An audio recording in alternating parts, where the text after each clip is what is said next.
Braves are back at the friendly confines of Turner Field for a wonderful night of Braves baseball. Your man JJ for Peachtree TV, and tonight, your Atlanta Braves take on the Philadelphia Phillies. On the mound tonight, number 32, Derek Lowe is Braves Phillies right here on Peachtree TV. The Braves play here!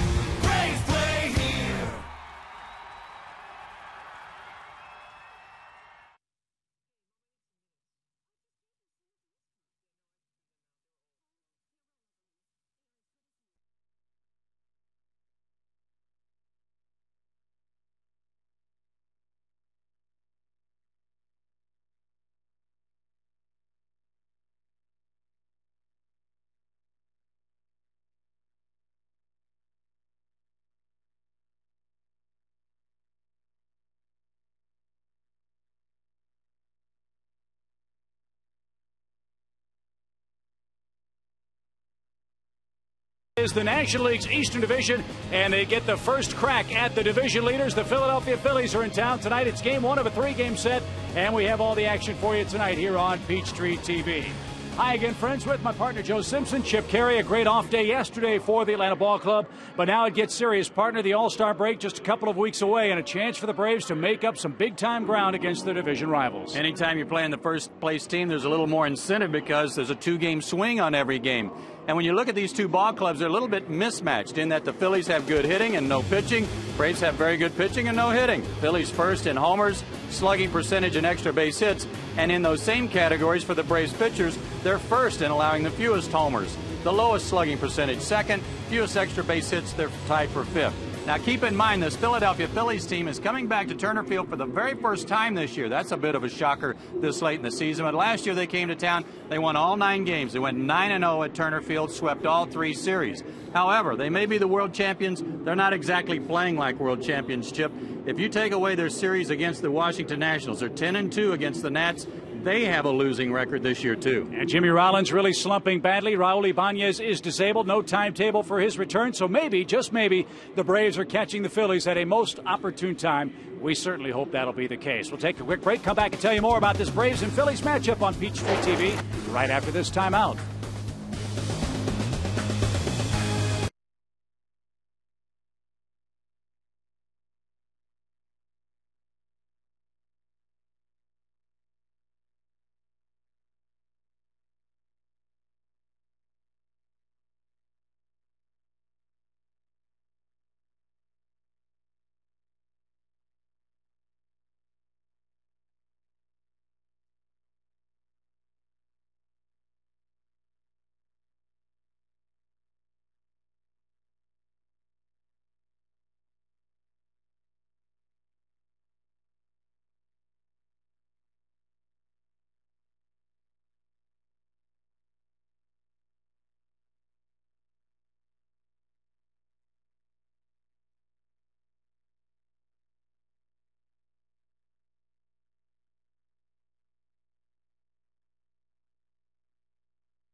Into National League play now.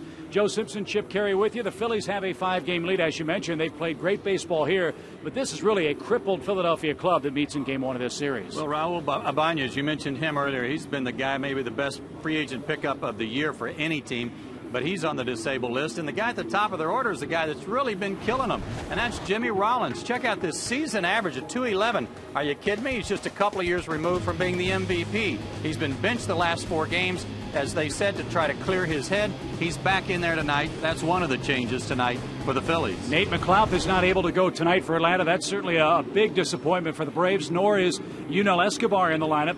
Derek Lowe gets the start because Kenshin Kawakami is still not quite ready to go after his beating. Well, the Braves caught a break, really, with the off day yesterday.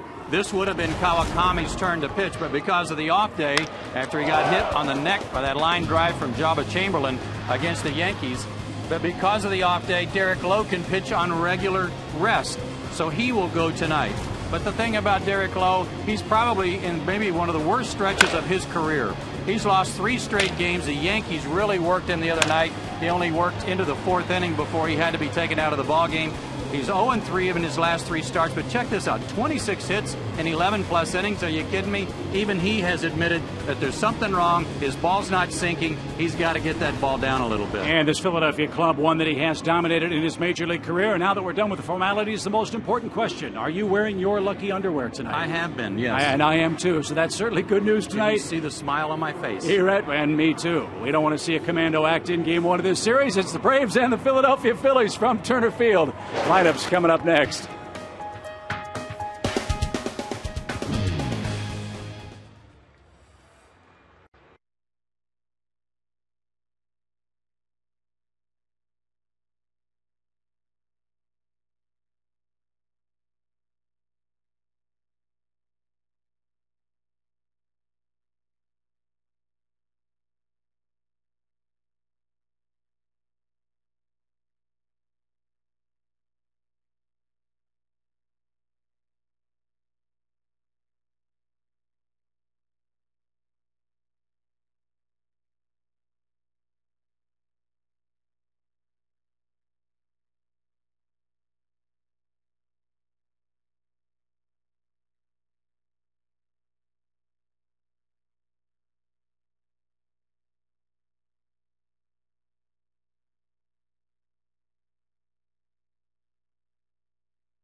Atlanta last week and over the weekend, so it's a little more pleasant tonight at 89 degrees, if you call that pleasant. A little wind out of the northwest at 11 miles an hour and lower humidity. That helps too. And now it's time for the Atlanta Center for Cosmetic Dentistry. Big smile seat upgrade. JJ's looking for some happy winners. These lucky fans now getting their seats upgraded. Keep watching to see where the new seats are. Sponsored by the Atlanta Center for Cosmetic Dentistry. And here's a look at Charlie Manuel's starting lineup for the world champion Philadelphia Phillies. Jimmy Rollins, Shane Victorino at the top of the order, of course, and Chase Utley, whose last 6 games he's been hot. Ryan Howard in the cleanup spot, followed by Jason Worth and Greg Dobbs, who's in left field for Ibanez. And then the lower third of the order, Feliz, Ruiz, and Blanton, the pitcher. On the mound for Atlanta, 35-year-old Derek Lowe, 7-6. He's lost 3 in a row, but he did beat the Phillies at the beginning of the year. Opening night, he went 8 innings, a 2-hit shutout ball, and lifetime against the Phillies, he's 5-1 with a 2.61 ERA. He's allowed only 4 home runs all year, all to right-handed batters, and of course, this Phillies lineup stocked with power hitters. Umpires for tonight's game and for the series behind the plate will be the crew chief and veteran Jerry Davis, C.B. Buckner at first, Everett at second, Brian Gorman at third. We're ready for action, Chip. All right, partner. Good to be back with you tonight on Peachtree TV. A nice crowd gathering as slumping Jimmy Rollins takes a quick strike. Jimmy Rollins has been benched for the last 4 games for Philadelphia. And those numbers are the reason why. I'm shocked. It's almost July 1st, and Jimmy Rollins is hitting .211 for one of the best hitting coaches in baseball, and Charlie Manuel, although he's the manager of this club. And coming off another remarkable year as the #1 man in the Philly lineup last year. Hard to figure. He's got a lot of ways of getting on base and doing some damage. He's a switch hitter, so it's not like left-handed pitchers can pick on him.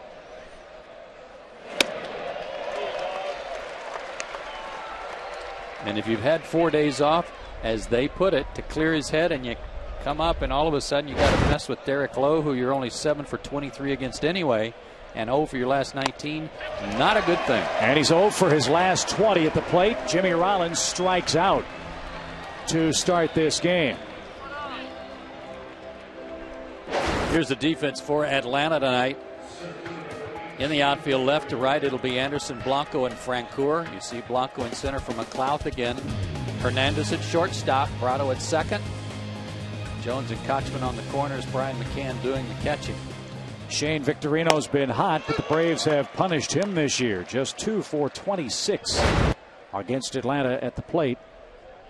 And you want to beat the Phillies, Pards. It's a very difficult thing to accomplish, but the recipe is there for the taking. You keep Rollins and Victorino down, you've got a real good shot. And that's what Atlanta's done this year, and they've gone 4-2 against the Phillies in Philadelphia. Both those series were at Citizens Bank Park, and Atlanta realistically should be 5-1 against them. Looping line drive, speared at short by Diory Hernandez, and a short hop and perfect throw retires Victorino. So 4 for 56 is the dynamic duo for the Phillies, hitting first and second now. We mentioned that the Phillies won all 9 games played here last year. There are several guys in the lineup that have remarkable streaks going in this ballpark. Victorino was one of them, hitting .415 over his last 12 with 9 RBIs. Utley's reached in 17 straight games in this ballpark that he's played in. And other guys that we'll get to later, like Worth and also Jimmy Rollins, that have had incredible numbers here. Ryan Howard on deck, one of that group too. Chase Utley bats with the bases clear, and Derek Lowe, who has not had much sink, he says, does have the sinker working, it appears, early in the first. He made Rollins swing and miss. He got Victorino to hit a looping one-hop line drive, and now ahead of Utley with a quick strike.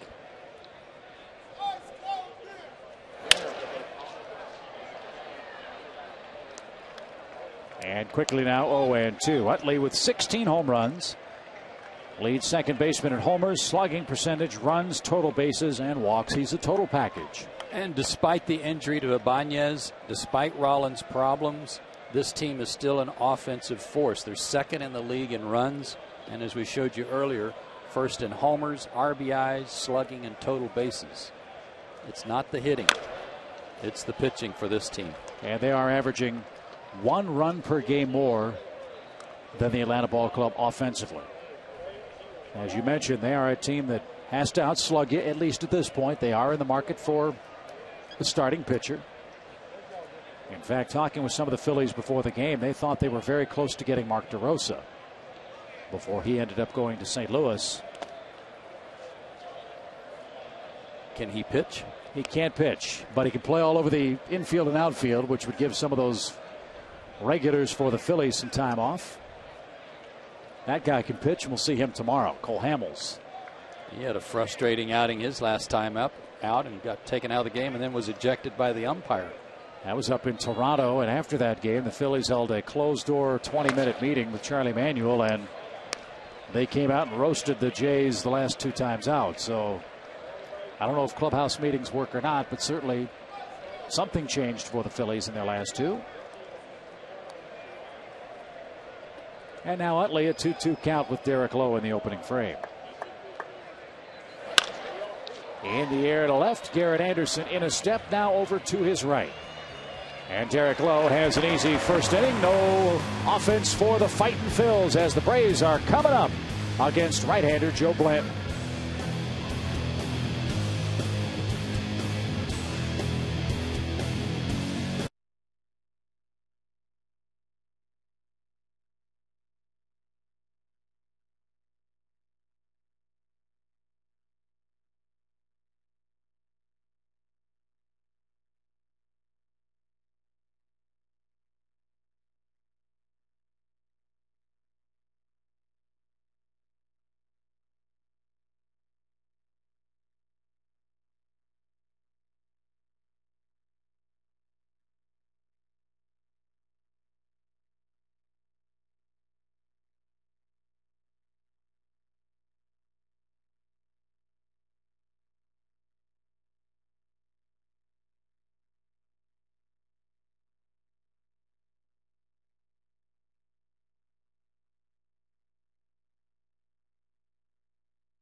Braves score a bunch of runs early. Let's see what they do tonight with this batting order. Gregor Blanco leads it off, followed by Martin Prado and Chipper Jones.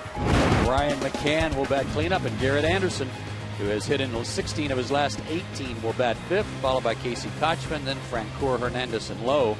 Against Joe Blanton, 28 years old, 6'3", 250 out of Nashville, and he's also out of the University of Kentucky. Came over last year from Oakland, a high ERA this year, and 4-4. And the Braves offense has had a lot to do with that high ERA. They have absolutely crushed Blanton this season. Gregor Blanco in the lineup tonight. Nate McLeod was originally penciled in by Bobby Cox, but apparently the hamstring not going to allow him to play tonight. First lineup I saw had Escobar in it too, but he couldn't go. So that shuffles things up. You've got Blanco first, Prado in for a slumping Kelly Johnson, and Diori Hernandez hitting eighth for Escobar, still out with a hip flexor problem. Joe Blanton's 2 starts against Atlanta, April 8th and May 9th. A no decision in one and a loss in the other. Fastball, curveball, changeup guy. He works fast, fast, fast. And maybe to his detriment, because once the train for the Braves got rolling, he couldn't put the brakes on.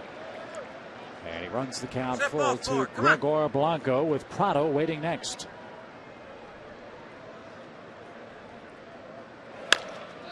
In the air to left, Greg Dobbs had him played perfectly. And 6 pitches takes care of Blanco in the Braves half of the first inning.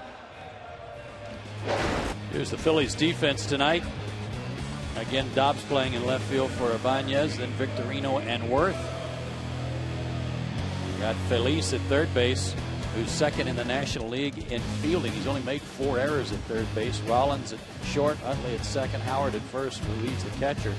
This defense for the Phillies, the best in the National League, tied for the fewest errors in the major leagues. They're outstanding. And maybe that's what's kept this pitching staff, which at first glance might be considered average at best, collectively speaking, has made them a little better than maybe they are right now.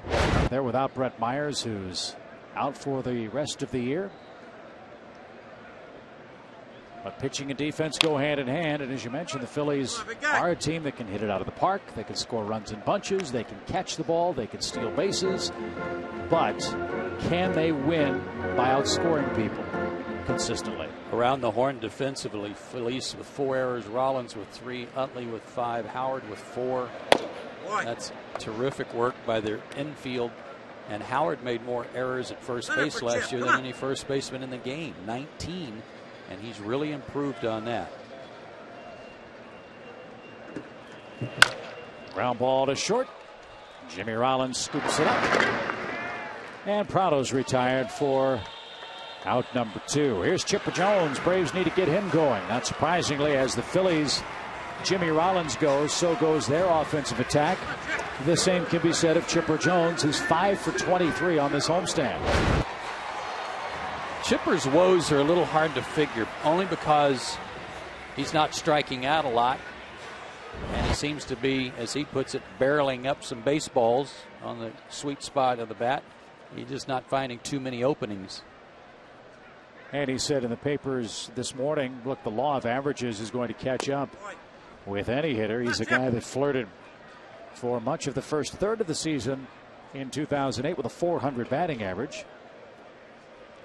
He's hitting .289 now, and that might be some of those percentages evening out one season to the next. But clearly the Braves need him to hit better than .172 in their next 18 games if they realistically have a shot in this division. Yeah, it's not been a good month of June for him. But he's Chipper Jones, and you just expect it to get better. He was backing out on a 3-0 pitch that was called a strike. 3-1. Here's your count. Chipper with 9 home runs now faces a full count. And the Braves are the only team in the major leagues, that don't have a player that's hit 10 home runs for them. Nate McLouth has 12, but he didn't hit them all for Atlanta. Chipper hits a shot to right that Worth will track down in the Sun field. And there's your point perfectly. Chipper barreled that ball, hit it hard, but Worth tracked it down. And we have no score after 1.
For high definition, Peachtree TV and HD can be found on Comcast Channel 802, Charter Channel 707, and DirecTV Channel 17. Check your local listings for other cable systems. The Braves play here on Peachtree TV in HD. And a beautiful night at the Chop House in Atlanta, where the Phillies and Braves move along to the second inning. And the middle of the Philadelphia attack is coming up. That's Ryan Howard, Jason Worth, and Greg Dobbs for the first place Phillies, who are 2.5 games up. And the infield shift is on for Ryan Howard. 3 defenders on the right side of the Atlanta infield for the Phillies first baseman. And not just that, but Martin Prado playing rover out there in shallow right field. And he hits it into the shift. Ball deflected by the shortstop. Long throw to first in time, and Howard is out number 1.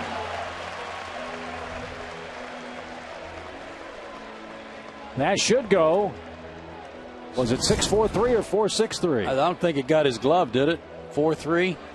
I tell you what's funny about this. You put a shift on, and it's hit right where the second baseman would normally be playing. Yeah. It would have been a routine 4-3 anyway. And you're right, it didn't tick his glove. Looked like it changed direction at first, but maybe that was the spin on the ball. And a nice play by Prado to get Howard, who was busting down the line. Here's Jason Worth. He's got a nifty streak going. He's been on base in his last 10 at-bats and 6 for his last 6. And he's a .415 lifetime hitter in this ballpark. That's what scares you about these guys. They are so comfortable here at Turner Field with that very impressive winning streak you mentioned. You just hope that Derek Lowe finds the magic tonight. So far, a couple of ground ball outs for him. But he's behind 2-1. That was a good pitch. Had some good sinking action on it.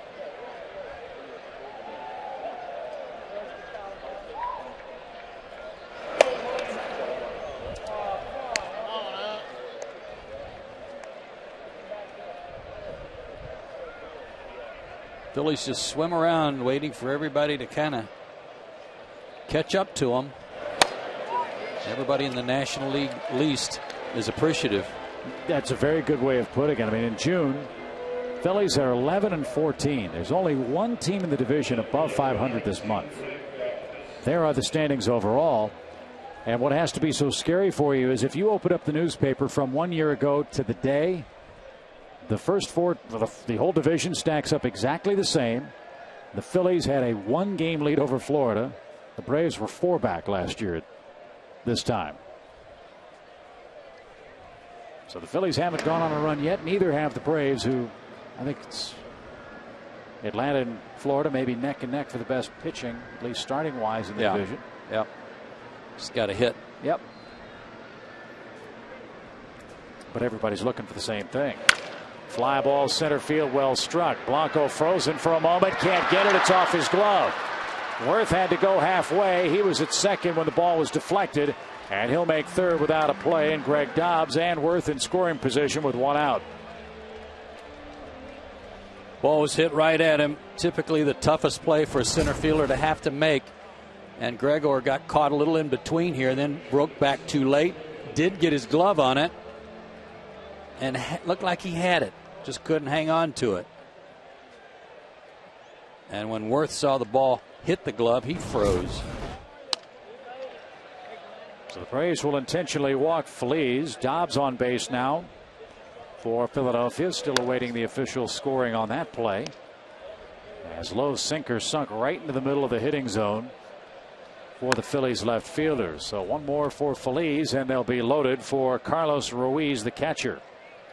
Not a bad move here, even though he bats down in the order. Phillies second on the team in hitting with runners in scoring position to Jason Worth. Ruiz just .222 with runners in scoring position. And 2 for 6 with a runner at third and less than 2 outs. Double play candidate as well. And if Lowe's ground ball is working, that's what Atlanta should get out of the Philadelphia catcher. That's what he needs right here, is that good sinker. 1 ball, no strikes. Something that's not going to be good for either pitcher tonight is Jerry Davis has a very tight zone. He's a hitter's umpire.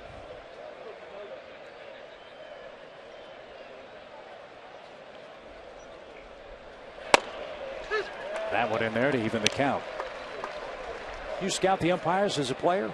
Oh, sure. You knew what their tendencies were.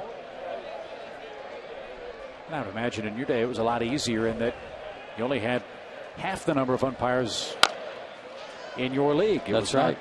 It was not the unified umpiring group, but you had American League umps and National League umps. And the American League guys all had the balloon chest protectors. And as a general rule, they would call a high fastball strike, but they wouldn't call low strikes. And you kind of knew that. Official scoring in on that Dobbs drive to center. Credited him with a double. So 1-2 count, and a pop fly foul by Ruiz is out of play. Not only is Derek Lowe not striking out a bunch of guys, and he's never been known as a strikeout pitcher per se, but only 2 strikeouts in his last 3 starts over those 11 2/3 innings, and just 1 double play. Well, let's see if he can make it 2 for 2 here. 2 balls, 2 strikes. One thing you have to love about Derek, he is a consummate professional. Nobody works harder in that staff than Derek Lowe does. But he is very honest about how well or how poorly he's pitching. Ground ball to Chipper Jones. Big hop, steps on the pillow, fires to first low, and Kochman digs it out. So indeed he does get the 2 for the price of 1 play in the second. The intentional pass works. Lowe's getting some ground balls. That's a very good sign in the Atlanta second.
Of health and care at Piedmont Hospital. Talked to Jeff Bennett today. He did have to have some surgery and have a pin inserted into his left hand from the fracture he suffered. Saw Omar Infante, talked to him. He's thinking right after the All-Star break, as you had suggested a couple of days ago, Chip, so that's good news. And all signs point to maybe a mid-August return for Tim Hudson, and that's exciting for everybody as well. The Piedmont Hospital, the preferred healthcare provider of the Atlanta Braves. Visit PiedmontHospital.org. And Tim had an 80-pitch bullpen session 2 days ago, I believe. His next will be a 90-pitch session, and then he'll go out and start pitching batting practice. That's expected to take place in Chicago the first day the Braves are up at Wrigley Field. And if all goes well with that, maybe one more of those sessions, off he'll go on a rehab assignment and be back, as you mentioned, sometime in August. That'll be great news indeed, as Brian McCann leads off a scoreless Atlanta second. And as a team like the Phillies would say, just what the Braves need, another pitcher, another good, solid starting pitcher. Well, if the Braves have a surplus, maybe they will use some of that surplus at the deadline to go get what they need, which is a bat. Brian McCann drives one to right center field, and look at the ground. Victorino covers. If you put any air under the ball at all from left center to right center, Shane Victorino is going to run it down. He was shading Brian a little toward right center, and that certainly helped, but he's one of the faster players in the National League, and he can cover some ground out there. Were you a guy that thought, boy, they traded away Aaron Rowan? He's an awfully good player. What's that going to do to the Phillies' offense, defense, chemistry in the clubhouse? I know I was. Yeah, I wasn't so concerned about Victorino taking his place in center as I was who's going to step up and be kind of a policeman, if you will, on their ball club. And I use that term loosely, meaning he was a guy that would get on some people if they weren't playing 100%. weren't giving 100%. 1 ball, 1 strike to Garrett Anderson, celebrating his 37th birthday today.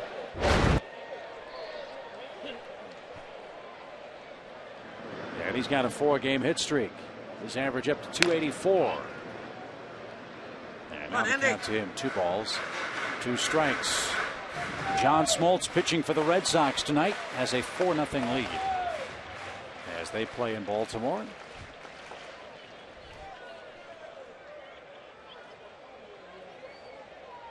Marlins and Nationals are in action and tied at 1.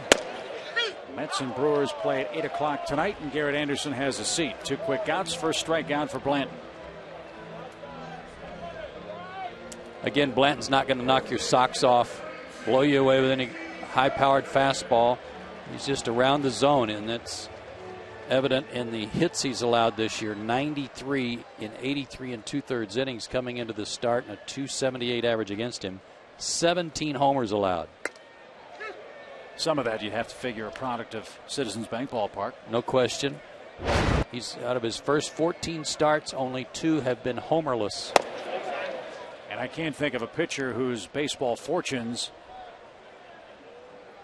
can be directly traced to where he's pitched. Remember, he was in Oakland Athletic. You played in that park. That's a great pitcher's park. Go from arguably the best pitcher's park in the American League to arguably the worst pitcher's park in the National League, at least the National League East in Philadelphia now. As Casey Kochman drives that past diving Chase Utley. That's the first Atlanta hit. So Blanton will go to the stretch. And yet after they got him last year, he went 4-0 to help him get to the top of the National League East. Fans, time for the know-how question of the game, built by the Home Depot. And if you have a question for us tonight, send us an email. And if chosen, we'll answer it later in the game. Send your email to braves@peachstreettv.com. Please tell us your name and where you're from. And remember, more saving, more doing. That's the power of Home Depot. And the man that's wearing the golden fleece tonight, Jeff Francoeur, will stand in with a man aboard and 2 out.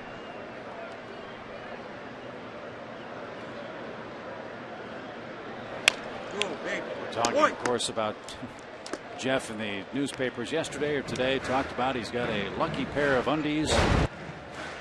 When he wears them, the Braves are 7-0. Thankfully, the news is Jeff hasn't worn them on back-to-back days. He'd gladly wear them for 7 days in a row, though, if it was 7 W's. Yeah. I don't know if the rest of the team would be happy about it. I wouldn't be. Yeah, that's the kind of look he would probably get from his teammates for that to happen. Yeah. Just missed outside. 1 ball, 2 strikes. Jeff's had a pretty solid homestand. 7 hits, 25 at bats. That's .280 batting average. He has hit a home run. And 2 for 6 lifetime against Joe Blanton. And he takes the ball the other way. Good piece of hitting. That'll chase Worth into the corner. Kochman around second, on his way to third. Worth had a little trouble in the right field corner. And Francoeur doubles with 2 outs. And Worth may have scraped his hand. I think the warning track chewed him up. I don't know why he felt the need to try to slide to stop this ball when he was about 2 feet from the wall. Jeff with a nice piece of hitting, staying back on that ball, letting it travel a little farther and hit it solid. Right here was the slide, and then it became a juggling act, but he got it in time because Casey Kochman was running. Casey had a real short lead at first, and probably anyone else running would have scored. So the Phillies will pitch around Deory Hernandez and take their chances with Derek Lowe. Charlie Manuel playing the second inning percentages with Davey Lopes standing alongside. I got to look at their World Championship rings tonight. Larry Anderson in the broadcast booth a few doors down wearing his proudly, and it is a masterpiece. Huge. Well, you're used to that, but it was a really big chunk of diamond. I think there's like 103 diamonds on it or something. Wow. Pretty nice. Pretty nice. Three Braves on the diamond here in the second with 2 outs, and the pitcher up, Derek Lowe, pops up the first pitch. Shallow center, Jimmy Rollins is there, and the side is retired. Braves strand 3, and we are scoreless.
Inning.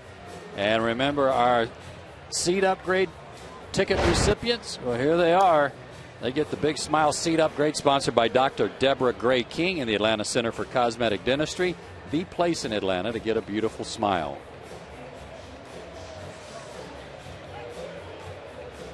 Good seats indeed. How about that? Oh, come on. That's rubbing it in. That is rubbing it in a little bit.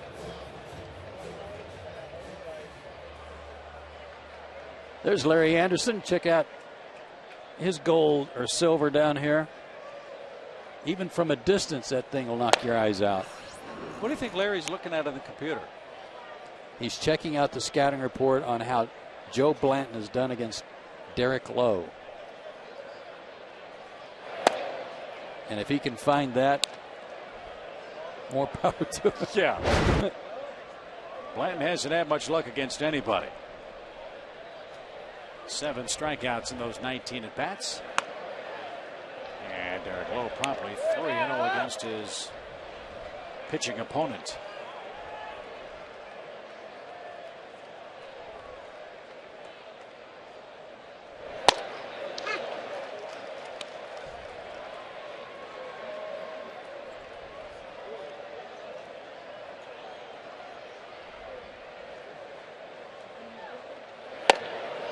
Full 3 balls, 2 strikes.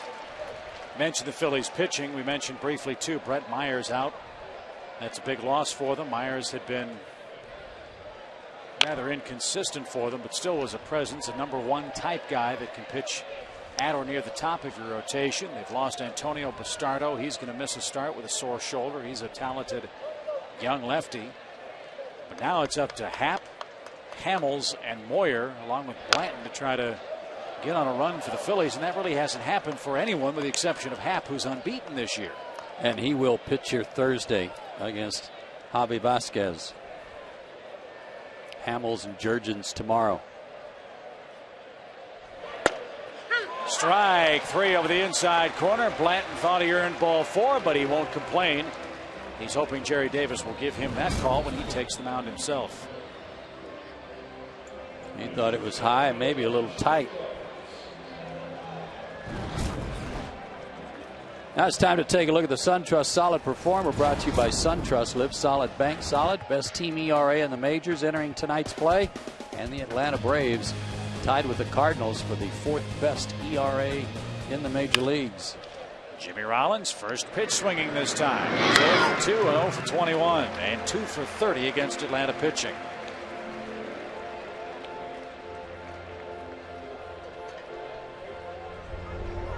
keep him off, you keep Victorino off.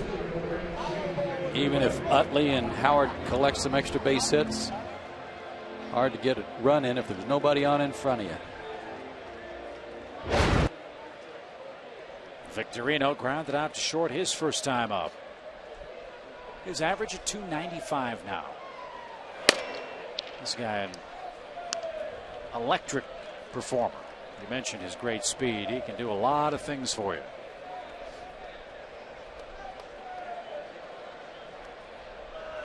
I think of one of those games last year, one of the 9 they won here, where he hit a triple to win, put the Phillies ahead late. Might have even been an extra inning game, and then threw out Gregor Blanco at the plate to end the ball game to preserve the win. 2 balls and a strike. Victorino from the great state of Hawaii. That's his nickname, the Flying Hawaiian. And he corks one into right field for a clean hit. So the Phillies have their second hit and a speedy runner aboard in Victorino. He's stolen 12 of 16 bags. Let's see if they try to force some action here with Utley up and 2 men down. Yeah, they will definitely run. Rollins with 10, Victorino with 12. Utley's a perfect 7 for 7. Worth with 10 stolen bases. Even with their power, they utilize their speed too. Utley flied to left his first time. He's 5 out of 18 against Derek Lowe in his career.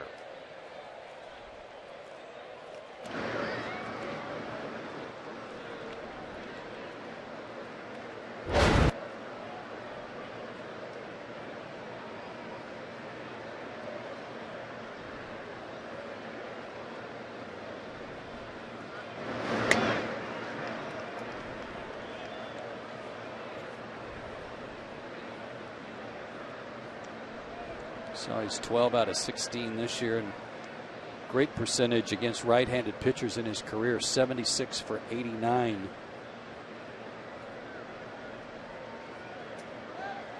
He started, stumbled, and went back to first.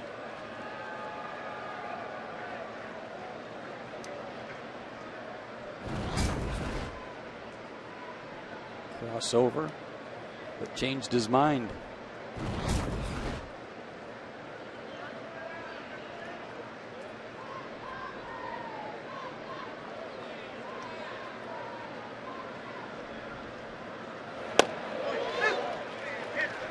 Again, got a very good jump off the bag, but did not go. And the count to Utley now. A ball and a strike. Ryan Howard next for the Phillies. I don't know if Derek will throw over, but even if he just steps off, any move he makes might cause Victorino to break.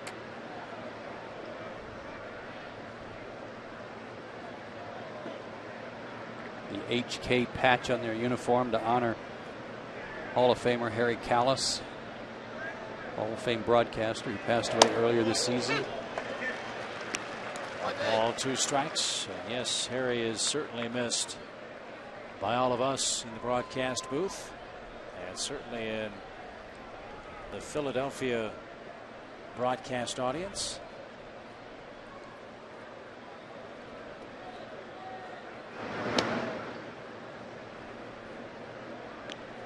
Lowe really slowing the game down with base runners on in this game. He stranded a couple in the second, got Carlos Ruiz didn't do a double play. Now a 2-out hit by Victorino has him in a matchup with Utley and ahead in the count.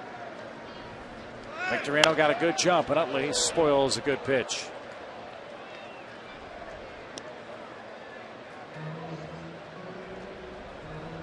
Chase Utley's always been regarded as a tough out anytime there's men on base or runners in scoring position. Clutch hitter. This year with the bases empty, Utley hitting .260, and with a runner on base, .357, almost 100 points higher.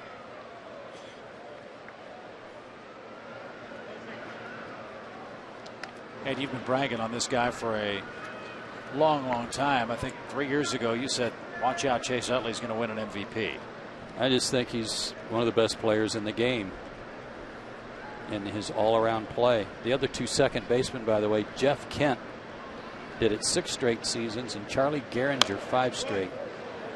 And what's so, 100 RBI seasons. I'm sorry, partner. What's so refreshing for me about Utley is he does it with so little fanfare. I mean, we live in a game now where, to take a quote from Joe Madden, there's so much dig me going on.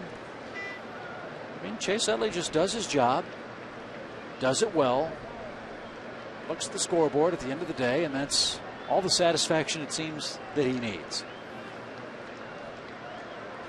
Again, the runner goes, and again, Utley just guides a ball and picked the right spot. First, he spoiled a 2-strike pitch, then he served one through the vacated hole at shortstop. And the Phillies, with a beautifully executed hit and run, have him first and third with 2 outs, and Ryan Howard coming up. Well, this is kind of an accidental hit and run. With 2 outs, he's going, and Utley's always going to give you a good at bat when there's runners on bases. I just talked about he's going to be a tough out, and I think your description was perfect. He just kind of served that one over into the hole, and they got first and third with the big boy up. And it's Ryan Howard who grounded out his first time up. The Braves can't play the shift now with a man at first and a man at third. And so Howard bounces the ball foul past first. And a quick strike. Howard has hit for power this month, Joe, but not for average. He's hitting only .237 this month. Yeah, he's been off a little bit too, but I keep talking about what some of these guys have done at Turner Field. It may be what they need to get going again, the way they performed here. He's driven in 25 runs in his last 16 games in this ballpark.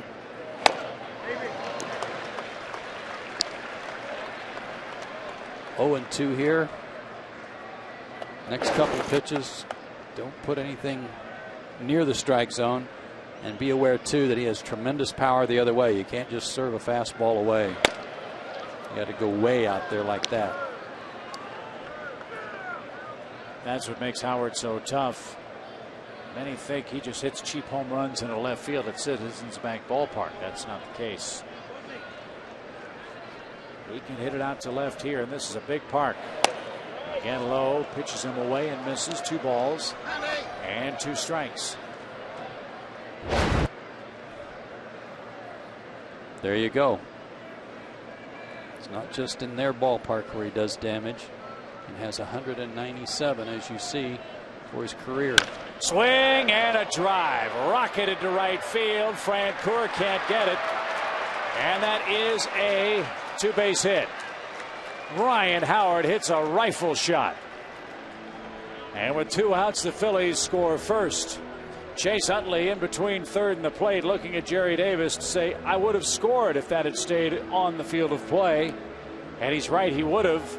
But because Utley was at first, he's allowed 2 bases, has to stop at third. That's a break for Atlanta as the Phillies score first. 60th RBI for Howard, and it should have been a 2 RBI double. Except that it bounced in the seats, and this was just a 1-iron. He went down and got a breaking ball. You can see how he had to go down to get it, and then it just jumped off his bat, and a break for Atlanta there.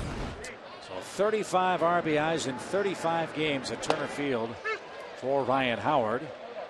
And Jason Worth, the hitter, again has been on base 11 consecutive plate appearances now for the Phillies, and 6 for his last 6 official at bats.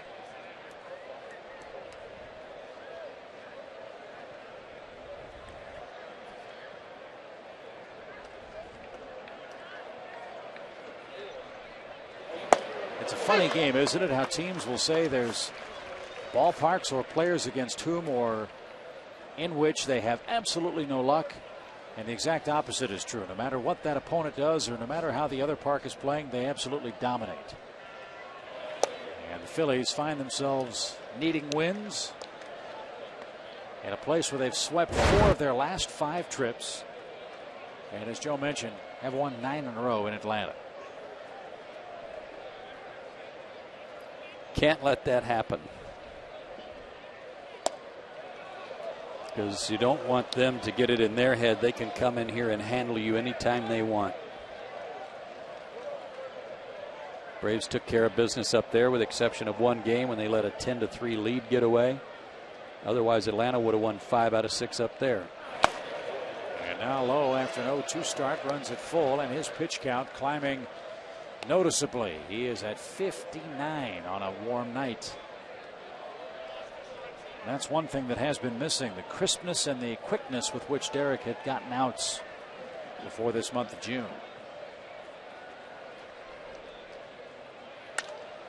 Had him off his front foot, and he pops it does worth into straightaway center. Gregor Blanco is there. The Braves get a big break despite Ryan Howard's rocket shot double into the right center field gap.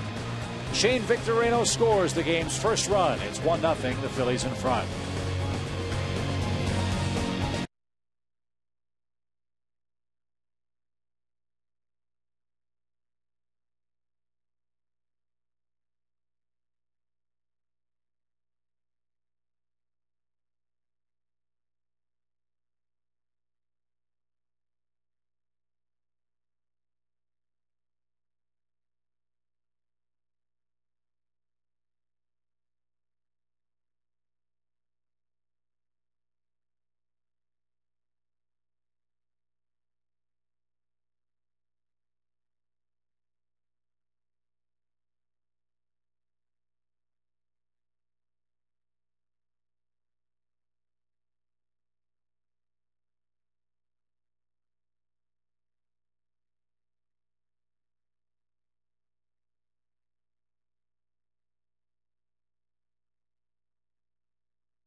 Braves come up at the top of their order in our AirTran Airways home run inning, where one lucky fan will have a chance to win free airfare for two if the Braves hit a homer this inning. Visit PeachTreeTV.com/Braves for the official rules and enter for your chance to win. AirTran Airways, go. There's nothing stopping you. Gregor Blanco leads things off. And a bunt is rolled foul for strike one. Nice crowd has gathered. Braves are very excited about a good walk-up crowd with the first place Phillies here in town. But as someone used to say around these parts, honesty compels me to tell you, there's not the same buzz that we saw with the Yankees and Red Sox, either from the fans or maybe even from the home ball club after the day off. Should be. Club should have a little hop in their step. Everybody looks forward to those days off. I know that. I know I do. And hopefully they feel better because of it. Hot shot past Howard, who is playing in. That's a case where the bunt earned him a little real estate. And Blanco flying around second will try for three. Relay throw is late. Triple. And it's hard to look like you have a spark when you don't hit. But a triple ignites the crowd, and maybe we'll get the Braves going in this third inning of a 1-0 game. Well, you hit it on the nose there, Chip. And because he tried to bunt his first pitch, that drew Howard in. Then he pulls it past him. That was beautifully executed by Gregor. But if a team's not hitting, they don't look like they've got a lot of life. There's nobody running the bases. There's nobody stealing. There's nobody scoring. That triple may be just what they need tonight. So that's 11 months in coming for Gregor Blanco between three base hits. Now Martin Prado will try to make some contact and bring him home, and he does with a line drive to left. That's played on a hop by Dobbs. Tie game, 1-1.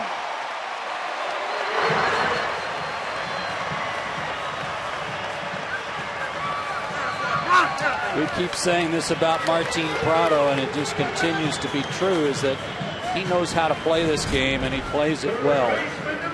Another case, getting that runner in from third with less than 2 outs. Got a base hit on top of it. 2 for 3 at getting that guy in. And snaps an 0 for 28 for the Braves of getting a hit with a runner in scoring position over the last 4 games. 0 for their last 28 before that knock.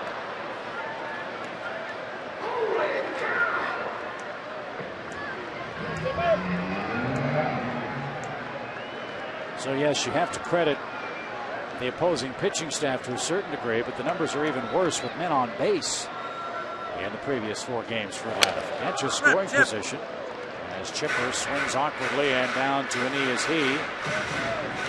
Blanton kind of hurt himself, looked like, too. Blanton was grabbing at his leg some when he fell off the mound.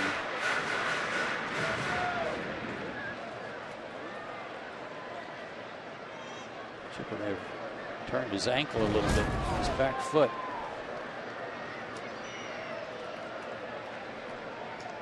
Oh, 2. Boy.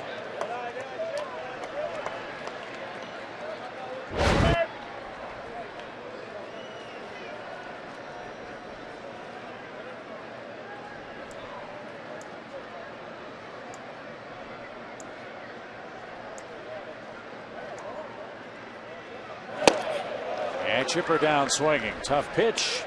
Second strikeout for Blanton. Brian McCann, the hitter.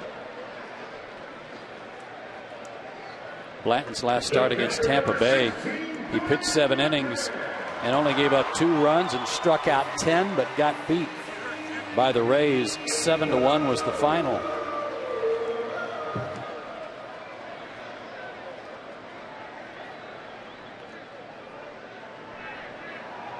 That's not an encouraging shot. Jim Lovell, the Braves assistant athletic trainer, talking things over with Chipper. Bobby Cox listening in as well. Braves already very short-handed in this game. Without Escobar and without McLeod. Brian McCann has worn this guy out. Flied out to center his first time up, but 6 for 7 coming in with 2 homers.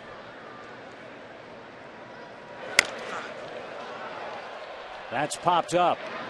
And Chase Utley is under.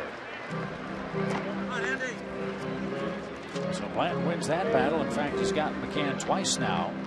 And Garrett Anderson hits with a runner aboard in a tie game.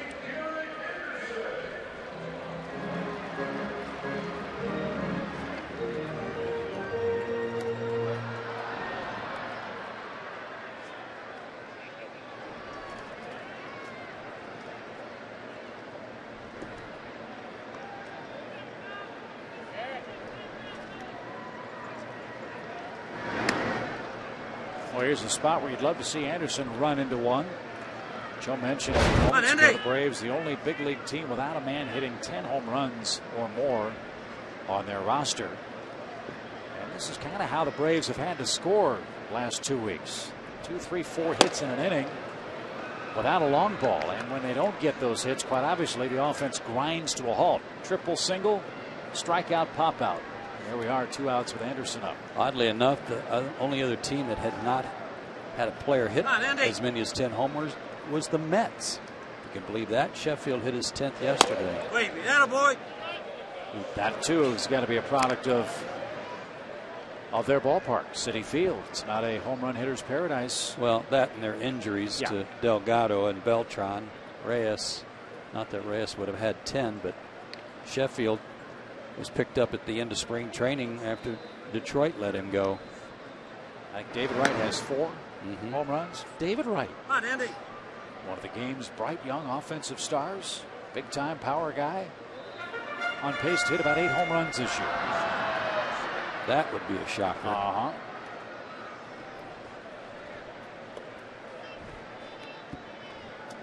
Gotta stop. 1 ball, 2 strikes. Here Bobby Cox say of Joe Blanton, he's got to stop at the belt. He thought he didn't pause the requisite 1 second. That'll be put in the mind of C.B. Bucknor, who's eyeballing things as the first base umpire.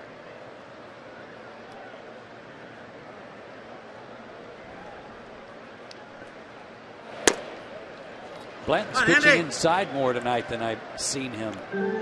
Fastball 91. That was a pretty good pitch. Does he throw a heavy ball? Does it sink? Some, yeah. But typically, to me, his fastball is pretty straight and relies on that curveball. But tonight he's trying to throw a little backup fastball.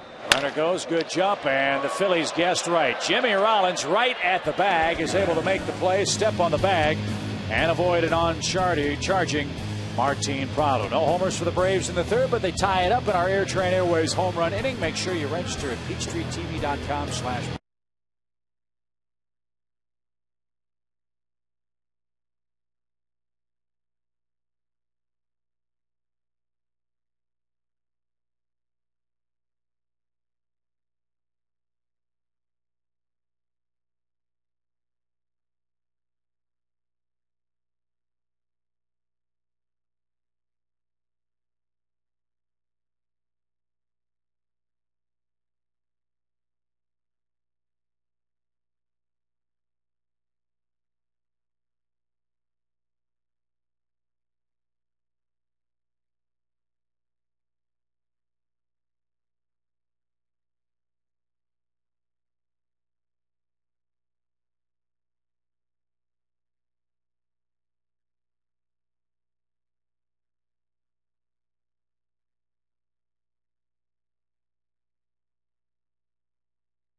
Ties. We go to the fourth inning, and you see some of the folks out on the railing of the Chop House tonight. Time for tonight's Toyota Tacoma trivia question.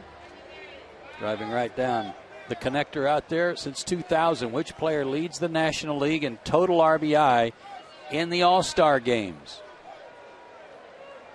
One player who has the most RBIs in the All-Star game for the National League since 2000. First thought would be Albert Pujols. I know the answer to this, so I have to disqualify myself.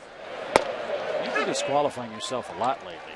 It's not because I thought of the answer or knew the answer. It's because Hal and I talked about it earlier today, because it was very shocking.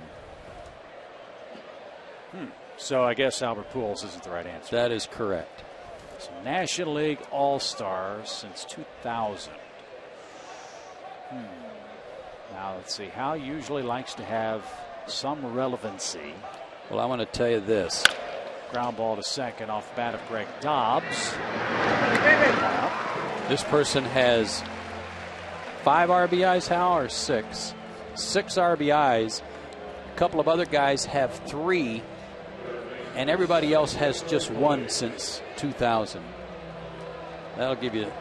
That's why it's even more difficult, because other than this guy, nobody's really had a standout all-star performance. I'm going to ask, does he still play in the National League? No. Oh. Ask if he still plays. Does he still play? Yes. Oh. Okay, that's a big help. Yeah. No balls and a strike to Phillies. He lines it into center. Blanco playing very deeply, can't get there. And Phillies aboard for the second time, his first base hit. And Hal off in the distance mumbled occasionally, so that leads me to believe that he's an American League DH. Of course, I could be wrong about that. Wouldn't surprise me. So 1 on, 1 out. Here's Ruiz hitting to that key double play with the bases loaded in the second.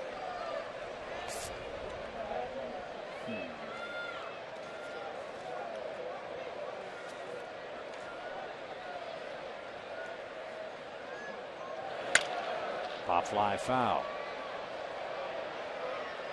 Pat Burrell? It's a tough question. Yeah. No. I'm thinking DH used to play in the National League. This guy's not always a DH now. I know. But he said sometimes. When he said sometimes, that sort of threw me off. That's in there for a strike to Ruiz, 0-2. Another double play would be nice. Save him a few pitches here.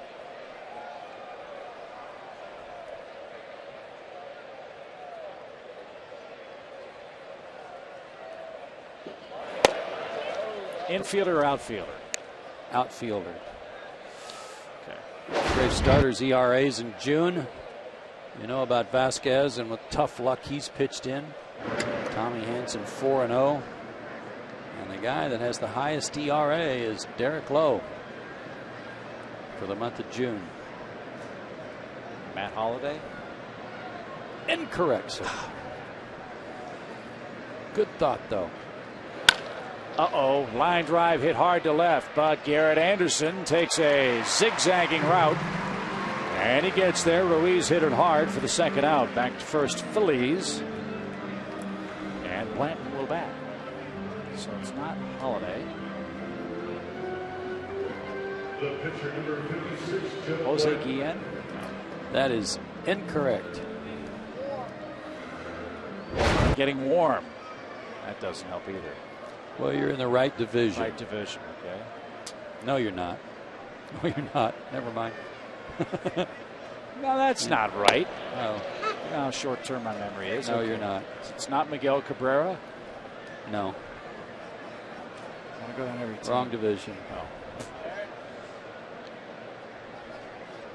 Scott Rowland. Nope, wrong division. I give up. Okay. That's too tough. I went to Georgia. I know. We'll give you the answer in the bottom half of the inning. All good choices you've made. Just haven't hit the right guy yet. I'll give you one last helper here before we go to break. Right. He played for one of these two teams here.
Everyone's been waiting for the answer to tonight's Toyota Tacoma trivia question since 2000. Which player leads the National League in total RBIs in the All-Star games? And the answer is former Atlanta Brave Andrew Jones with 6. Good for Andrew. Yeah. Who were the two guys with 3? 3 guys with 3. Todd Helton, Lance Berkman, and Albert Pujols. Everybody else has one that has one. As I want to ask Hal, do I get credit for Pujols? Yes, you got a highlighted thing on his card. Perfect. Andrew, by the way, has played in 40 games for Texas this year. 9 home runs and 23 driven in. Oh, off the heel of Utley. Still with time, but can't get there. That'll be his 6th error. That's an unusual one because it was just a routine play and hit him right smack in the pocket of the glove.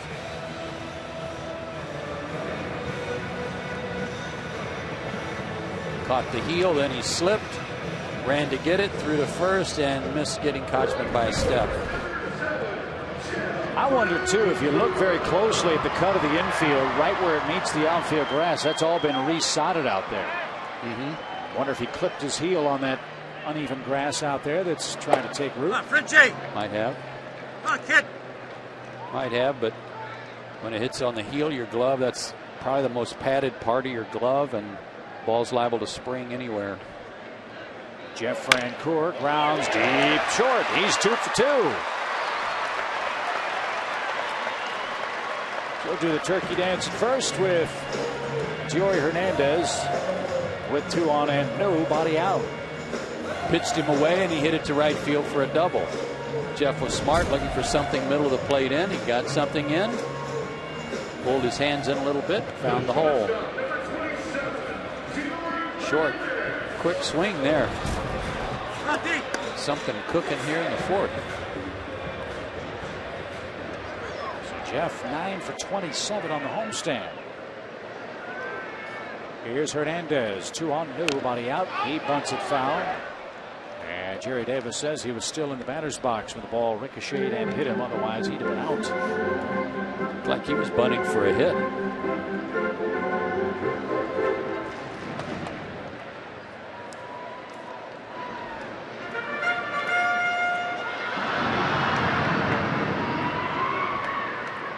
Talked about the great defense for the Phillies.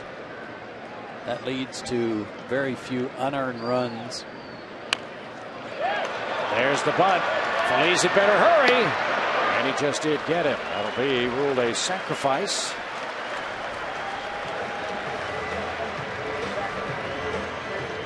So Kochman to third, Francoeur at second, with the pitcher up, Derek Lowe.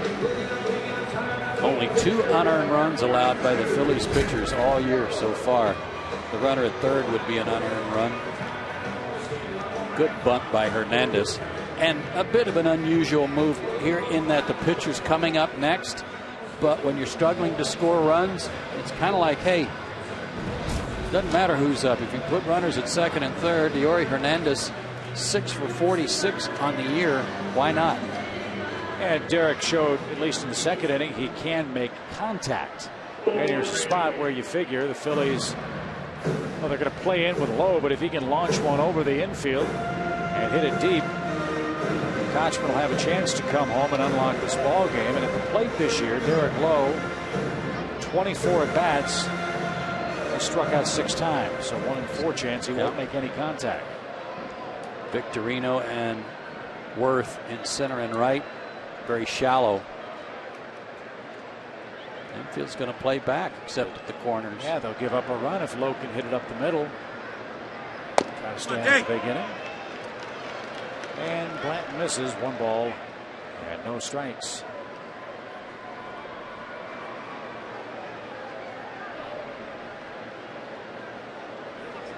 And Ruiz saw something not to his liking. They'll talk it over. See the Mets winning tonight.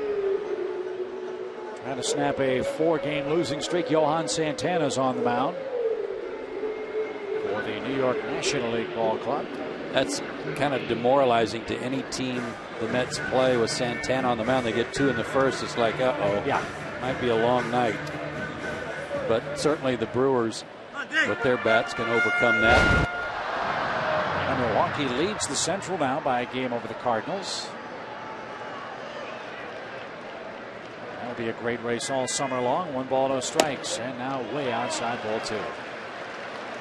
Kind of sniffing out a possible squeeze, I think, with the last 2 pitches. They weren't pitch outs, but they were far enough outside just to see what Derek might do.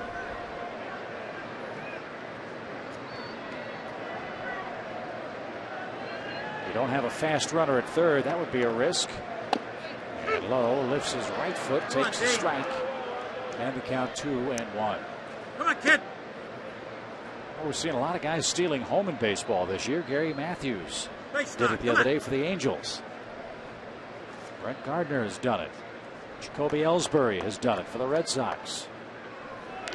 And the squeeze was on, and it's fouled away.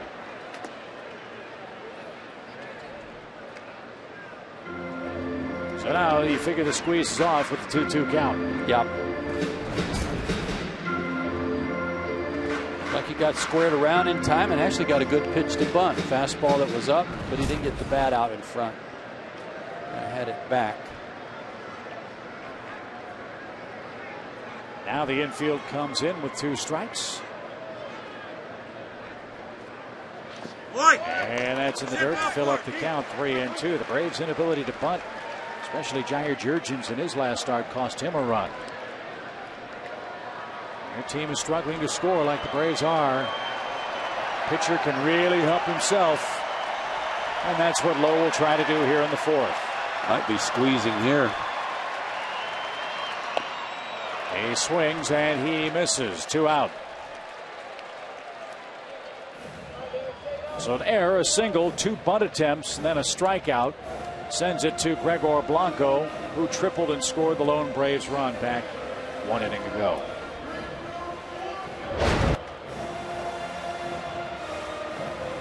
Utley and Howard have to shorten up on the right side in case he tries to bunt for a hit.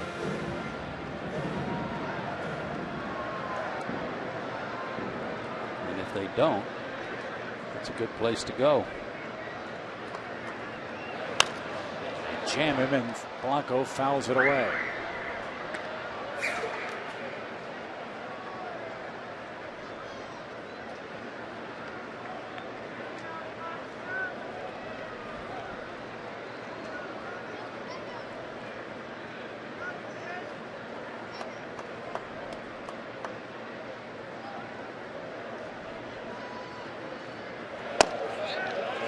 Come on, Blanc. 1 ball, 1 strike. Approaching the bottom of the 8 o'clock hour here in Atlanta. Braves trying to creep to within 4 of the first place Phillies. They're also trying to even up this homestand. Boy, come on, kid. Come on. Gregor's had some good at bats over the weekend playing for McLeod, making the pitchers work, making them go deep in counts, running up their pitch count a little bit on hot nights. Pitch number 69 from the Philly right-hander. He is sprayed into the seats and hit a fan right in the hands. Come on. That fan from Woodstock, Georgia, came up with a foul ball. I don't think so. No. We'll get you some help on that, though. Yeah, Dan's charts must be a little off tonight. 2 balls, 2 strikes. Game tied at 1. Again, the Phillies trying to pitch around to chase Utley Harris, something they have done with frightening regularity this year. Boy. Come on, Blanc. Come on, Blanc. Let's go. Come on.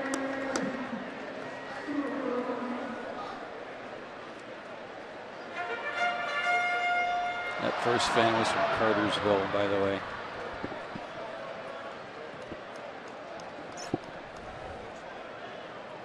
What's on top of Blanton's cap?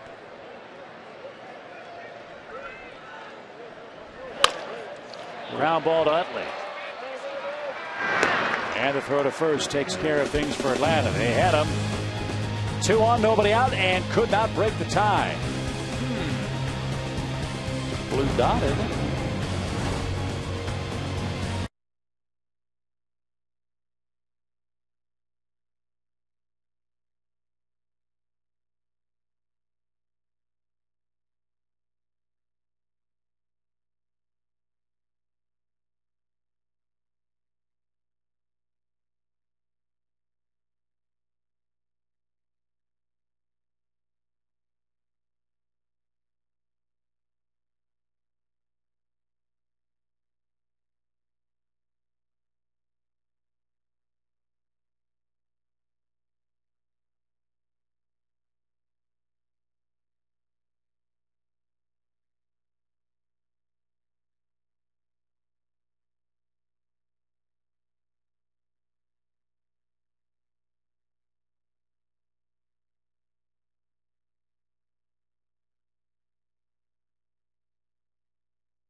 Well, the Braves just are not able yet to get on track offensively. They faced the Boston Red Sox in a series that saw them score 3 runs in 3 games. Tonight, 1 run so far against Joe Blanton, whom they've crushed for 13 earned runs in his first 12 innings against them in 2009.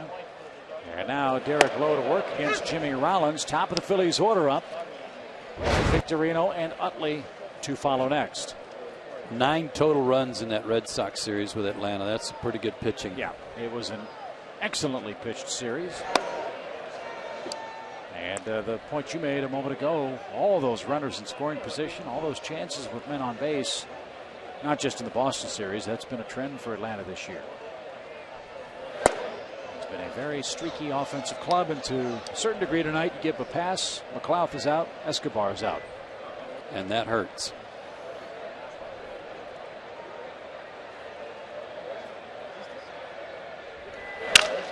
Broken bat ground ball. Kochman vacuums that up low to the first base bag. Rollins 0 for 3. Good play by Casey. He has yet to commit an error as a Brave.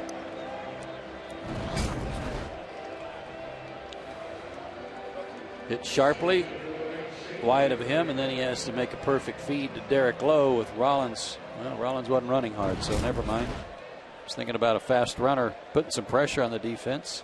Not so. 16 for 94 this month is Jimmy Rollins. 2 for 31 against the Braves and 0 for his last 22. The day of rest, or the days of rest at this point, hasn't done much for his flagging batting average.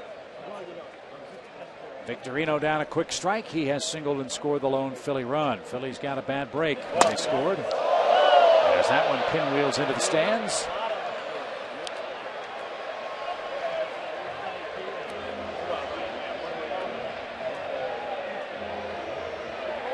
And congratulations, you're the proud new owner of a baseball bat.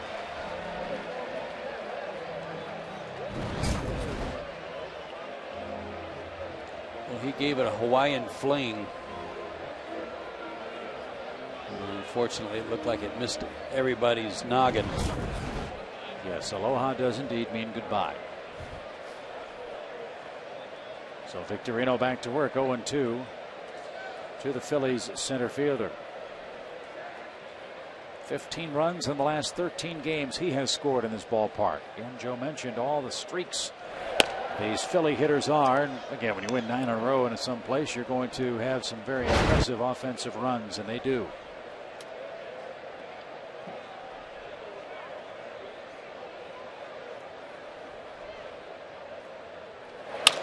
Ow, lined right off Derek Lowe. He couldn't get out of the way, and he is hurt. Oh, that caught him flush. And the Braves have seen enough of that for one homestand. That seemed to get him right in the tailbone. You heard him say ow before it even hit him. Yeah.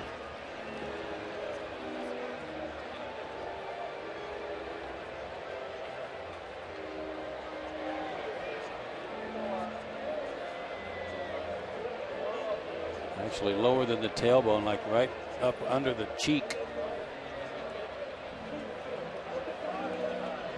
Everyone else but Derek Lowe is smiling, and I think you know why.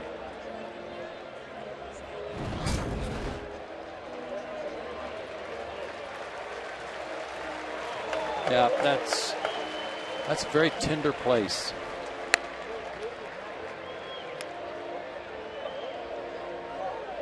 Owie.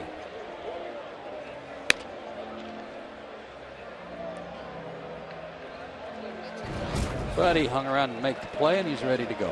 Yes, he did.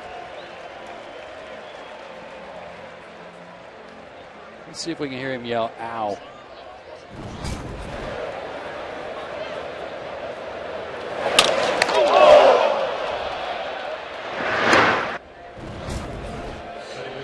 And your teammates, when something like that happens, they do take perverse pleasure in that, don't they?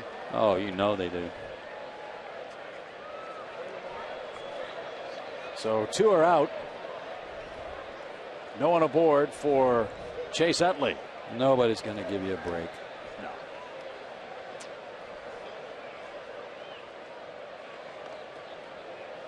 Utley singled his last time up.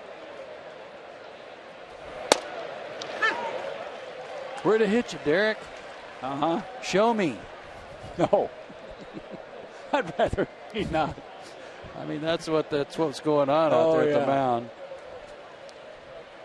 That'll put a damper on your weekend, is what the guys were saying. From where I was, it looked like it hit you in the back. Is that where it hit you, is in the back? High fly ball launched to right by Chase Utley.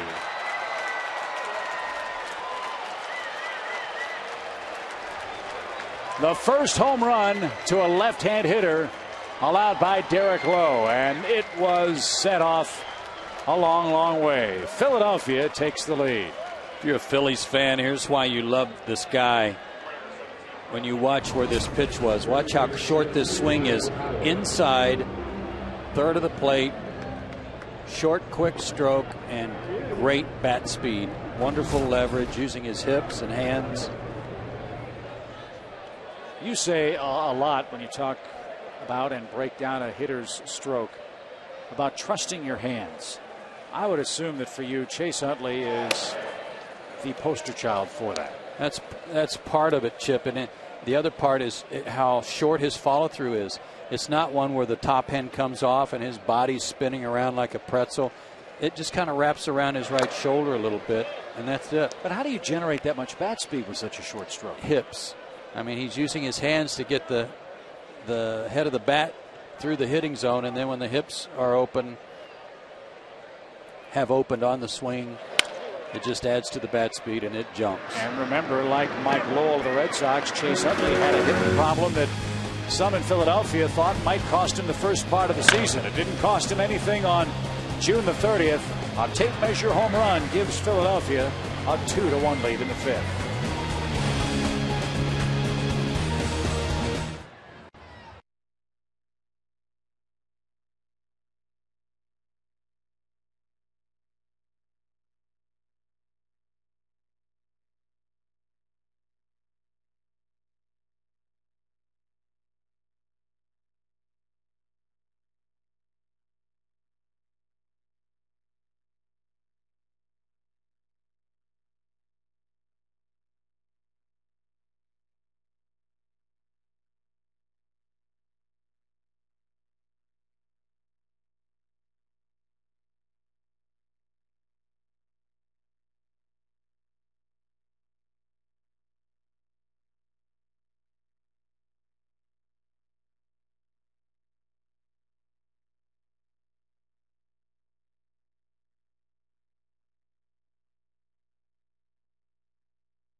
Chip and Joe back with you at Turner Field. Phillies have gone in front on a Chase Utley home run to right.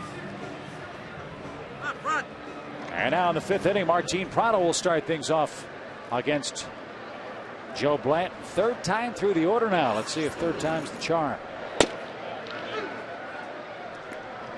It was Martin Prado's base hit in the third inning that snapped out of an 0-for-28 stretch of bad luck for the Braves with runners in scoring position over the last 4 games of this homestand.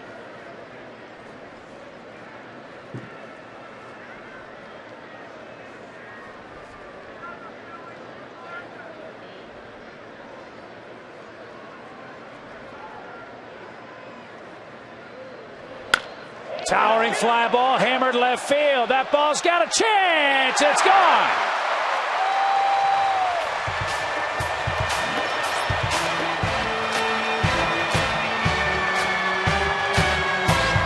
#18th home run Blanton has allowed. The 4th for Prado, who's got a 2 RBI night. Martin Prado's bidding for an everyday job, Chip, and he has been for the last, really dating back to halfway through last season. He's stronger. He's turning on the ball more, as we've been pointing out. Does so here with his 4th homer. He wants to be in there every day. If he keeps hitting like he is tonight, no reason to think he won't be. Jimmy Rollins can't glove it. He's upset with that. Chipper Jones got down the line in relatively good shape. And 2 consecutive 5th inning hits has the Braves in business, tied at 2. Look where Jimmy's playing him, way up the middle. Had a long way to go at what was going to be a routine ground ball if he was playing his normal position. Had it and dropped it and mad at himself.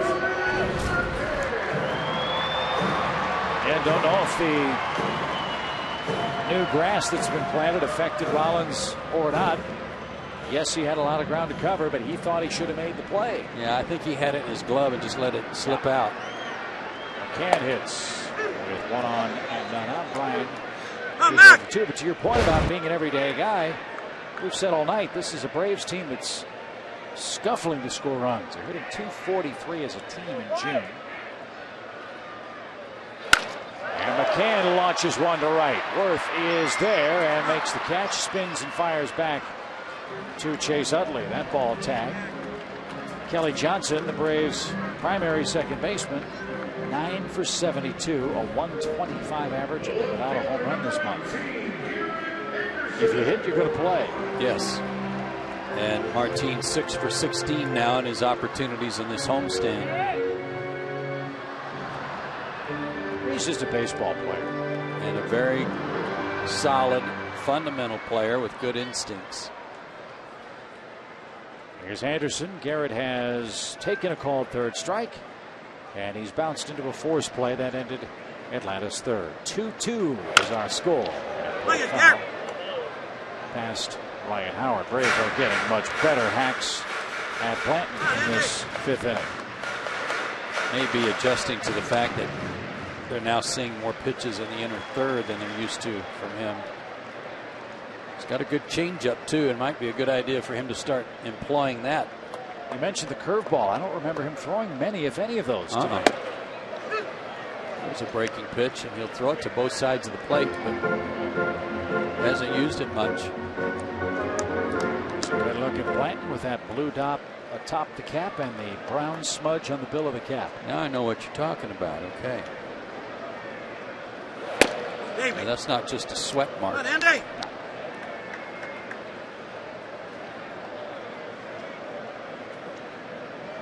But I will say for him too, he goes to his cap between just about every pitch. A little rosin and maybe a little pine tar can create a dark spot on the bill of your cap. Certainly some dirt too.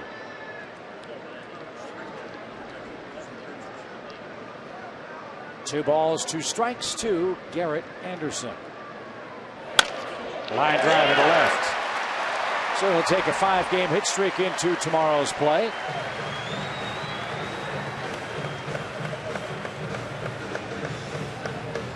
Chipper stops at 2nd. He and Kochman have seen Blanton a lot. They played in the same division in the American League when Blanton was with Oakland. The Braves were already with 1 run in this inning on Prado's homer. Have not had a multi-run inning in their last 35. Tough to win that way. No big innings. Yeah, you said it before. When you don't have a lot of power, it takes a lot of hits put together just to get 1 in. Yeah, or stolen bases or hit and runs. Braves at this point are not much of a running team either, especially with McLouth out. Yeah. And even when he comes back with a hamstring, you got to figure that the Braves will have the reins on him pretty tightly. Come on, kid.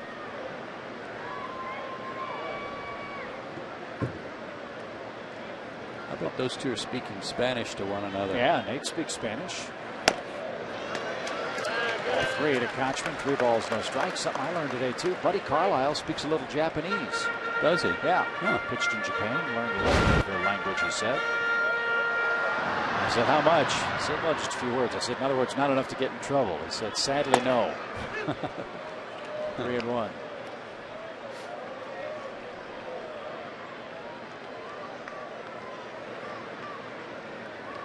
his buddy. Eagerly anticipating his return from the diabetes diagnosis. Bases loaded now for Atlanta. Kochman walks. He's been on base 3 times. Second walk. And Jeff Francoeur will bat first. Rich Doobie out to talk things over. And how do you pitch Francoeur, at least tonight, Joe? You mentioned he went away for it, then brought his hands in and pulled the ball for a clean single. A 2-for-2 night for him. I was looking at his numbers tonight, Chip, with runners in scoring position. 82 at bats coming into this game with runners in scoring position for Atlanta. And no one else on the team had more than 67. Escobar was second with 67. So 15 more than the nearest guy to him. And Chipper with only 43 at bats with runners in scoring position on the year. So he's got almost twice as many as Chipper. Now Chipper's missed, what, 13 games? Yeah. So that's going to count for some of that. But certainly not 40. Right? Right. 215 players in the major leagues have more at bats with runners in scoring position than Chipper. And Jeff rolls the first pitch slowly toward Utley. He'll have only one play and he'll make it to first. That'll bring home Chipper Jones. He unlocks the tie, and the Braves do finally have that multi-run inning. A 2-spot here in the 5th inning makes it a 3-2 Braves game.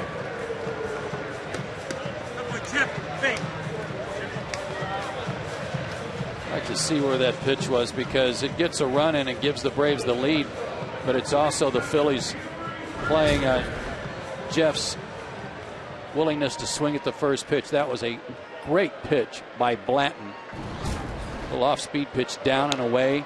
He got the ground ball he wanted, but he didn't get it hit right at someone that might have resulted in a double play. So Jeff didn't hit it good enough, I'll say, to get the run in, so it prevented the double play.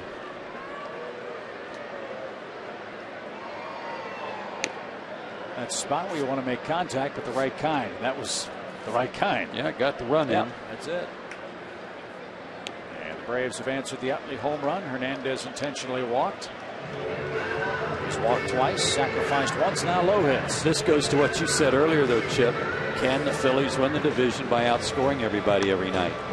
They score runs. On some nights, it's not enough. Yep. And Brad Lidge is their closer. You are perfect in a season, as Lidge was, and perfect in a postseason. There's nowhere to go but down. And Lidge has blown 6 games this year for the Phillies. He hasn't been healthy, but is now. And so that's one other thing about which Charlie Manuel and the Phillies have to be concerned. Their bullpen is not as overwhelming this year as it was last season. It's still very good, don't misunderstand. But where would the Phillies be with those 6 blown saves in the win column? Low pops up. The catcher takes command. Ruiz. Braves send 8 men to the plate and score twice. A Martin Prado solo home run, followed by a Jeff Francoeur ground out with the bases loaded, unlocks the game, and it's a 3-2 Atlanta lead.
Little sunset shot as we go to the 6th inning. Yeah, that's what I'm talking about right there. Beautiful. Braves up 3-2. Kind of puts you in a good mood? Yeah. Okay, good. Let's take a look at the Braves' upcoming schedule. See how that makes you feel. Brought to you by AirTran Airways. Go. There's nothing stopping you. 2 more games with the Phillies. Back with you tomorrow night on Peachtree TV. Chip and I'll have that for you. Then on the finale on Thursday on Sports South, Boot Shambi and I'll have that one for you. That's a 7:10 first pitch. And then on the road, 3 at Washington, including the holiday game on Saturday. Those are 2 Sports South and 1 Fox Sports South. Then on to Chicago to take on the Cubs and finish up right before the All-Star break with the Colorado Rockies. Who are smoking hot. Yes, they are. And just a little bit of travel advice for you Saturday. Might want to get to the ballpark early. In Washington? Okay. Big fireworks display, I'm sure, later on that evening as Worth grounds. Funny how, oh, what a play. Kochman hung with it. And that's a web gem for you. That had through the wickets all over it, but Kochman got the glove turned over and turned in a spectacular play. You know how a wide receiver can get a defenseman turned the wrong way? That's what happened on that one. The ball changed directions, probably because of the spin. Nice play by Casey to make the adjustment. Again, no errors as a Brave. And here's Greg Dobbs, who's doubled and has ground out. Again, the biggest play in the game for the Phillies offensively is the double that Ryan Howard hit with Utley at first. He could not score, and had it stayed in the field of play, he would have easily. But the Braves will take the breaks any way they can get them. So yeah, the big fireworks display in Washington on Saturday the 4th. And Wrigley Field in Chicago, and Jim Tracy might be making a push for the National League Manager of the Year award. After taking over for Clint Hurdle, they're playing .750 baseball or thereabouts. Talented team, even without Matt Holliday. And they've won 22 of 30. Lost a heartbreaker last night on a walk-off home run at Los Angeles in the 13th inning. That's a 2-game swing for that Colorado club. They'll play again later on tonight. And the Dodgers, speaking of the calendar turning to July, Manny Ramirez's rehab is over. He'll be active on the 3rd. That's Friday. And the Dodgers go to San Diego, I believe. Wonder what they'll do with Juan Pierre, who's been an integral part of their success since Manny's been gone. Joe Torre will walk up to him and say, Juan, you did a great job. Couldn't have been here without you. Pat him on the back and say, now sit and watch the game right next to me.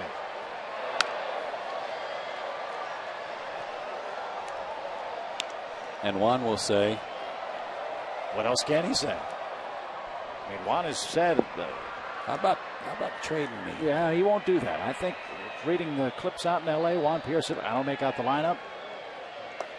And I play when they tell me to play. I don't when they won't let me. But I can promise you there are a lot of teams that wish they had Juan Pierre at the top of their batting order right now, as Dobbs earns a walk with 1 out.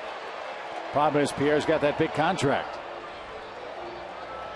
And in these trying economic times, that's a tough nut to crack.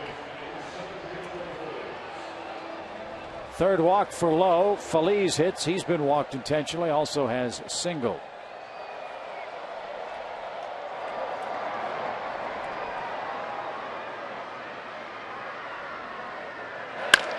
Liner into right field. Francoeur can't get there. He will cut it off before it splits the gap. And the Phillies threatening now with 2 on and 1 out. The catcher up. Pitcher spot due up after Ruiz, and Chad Durbin beginning to throw in the Phillies bullpen. And activity about to commence in the Atlanta pen. And Roger McDowell will buy some time here for Derek Lowe. That also, though, buys time for the Philadelphia pen. And they've got a very deep and dangerous bench to these Phillies. Matt Stairs and Paul Bacco, Eric Bruntlett, Chris Coast, and John Mayberry Jr. comprise their bench core. Yeah, I think it's been weakened, though, with Dobbs forced to play every day with Ibanez hurt. Moylan and O'Flaherty are the guys up as you see. Yeah, that when they have the combination of Dobbs and Stairs, they really have two very different stylistic left-hand hitters. Stairs is the bail and wail, hit the long home run kind of guy. Dobbs is the higher on-base percentage, higher average guy. So depending on the game situation for Charlie Manuel, when he has his regular starting 8, he really can't pick and choose how he uses those 2 men off his bench. I'm glad you explained that, because I thought you were talking about the 1970s rhythm and blues group, the stylistics. No, I didn't know where you were going with that. That's your era. I'm more of a porcupine tree guy. 0-1 count due to Carlos Ruiz. And yes, they miss Ibanez, a groin problem. He did go see a specialist up in Toronto. They think he's going to start working out in the next couple of days, but he's not ready to come back anytime soon, and that's of concern for them. Obviously, his production has been tremendous. You mentioned in the open, maybe the best free agent signing of anybody in baseball. Arguably the best.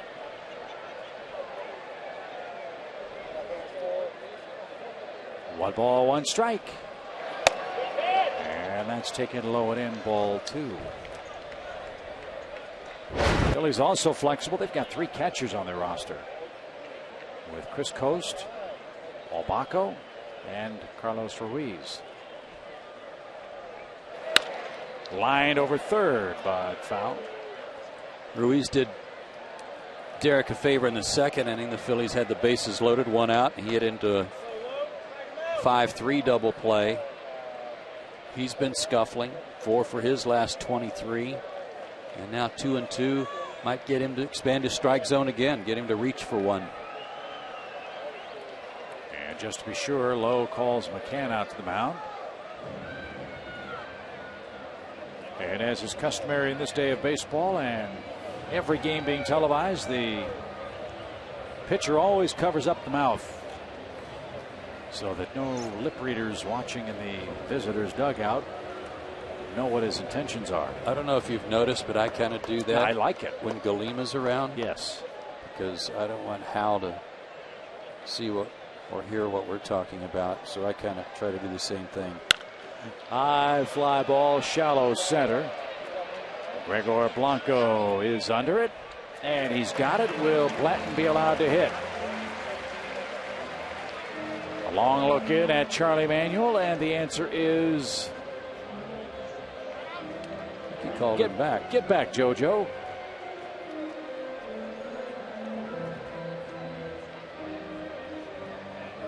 Chris Coast.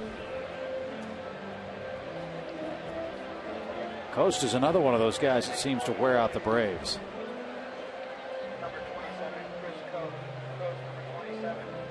So Coast in the 6th comes on. Blanton goes 5, gives up 3, walks 3. Of those 3 walks, one of them was intentional. Gave up a home run, struck out 3. Coast likes the ball down, and he likes the ball out away from him. Has a career home run against Derek Lowe, too. Open stance, but comes back to the plate with that front foot. Off the plate with Jimmy Rollins waiting next. Chris Coast bats in the Phillies 6th. 3-2, Atlanta the lead.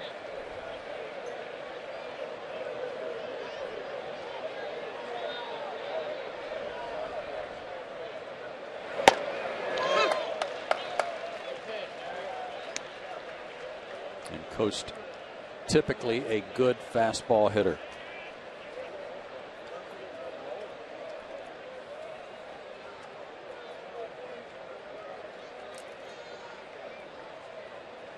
This guy played in the independent leagues for about 5 or 6 years before he even got a chance to play organized professional baseball. I don't know if that's the right term or not, but with an organization that was not an independent league team. Wrote a book about it, too. Good rip. You see how he likes to walk into the ball, though. That open stance, he brings that front foot in, kind of plants it, hits against the front foot, and then loves to drop the barrel of the bat down on something low and out away from him. That was his pitch, and he missed it. And that's why, one of the reasons why Charlie Manuel called on him. Low if he's right, gets the ball down, sinks the ball. Coast, as you mentioned, likes the ball mid-thigh and lower. We'll see if Charlie Manuel pushed the right button or if Lowe can get it. Instead, he throws it past Brian McCann, and the runners move up 90 feet. Is that a cross-up? I don't think so. I just think it was wide of the mark by quite a margin. Slider that started to the outside part, broke a little more. Brian tried to backhand it, flag it down, couldn't. Deuces wild. Hit means not 1 but 2 runs perhaps for the Phillies, who are down by 1. And he got him.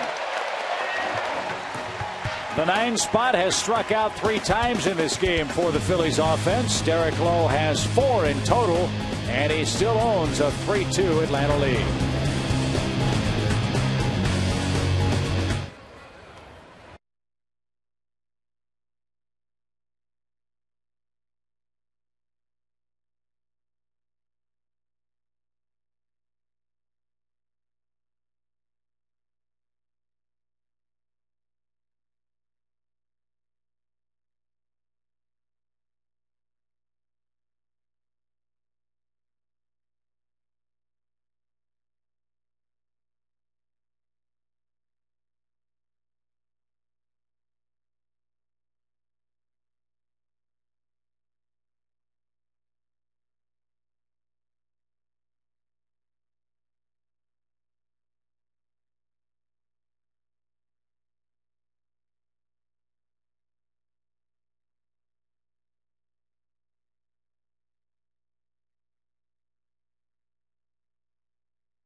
Presented by authority of the Atlanta Braves and may not be reproduced or retransmitted in any form. And the accounts and descriptions of this game may not be disseminated without the express written consent of the Atlanta Braves.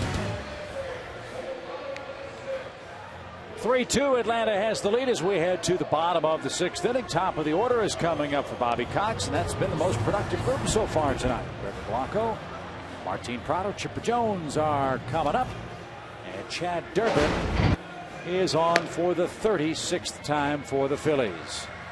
.223 average against him, as you see. 6 home runs allowed in 40 innings. Good fastball. He's a 4-pitch guy.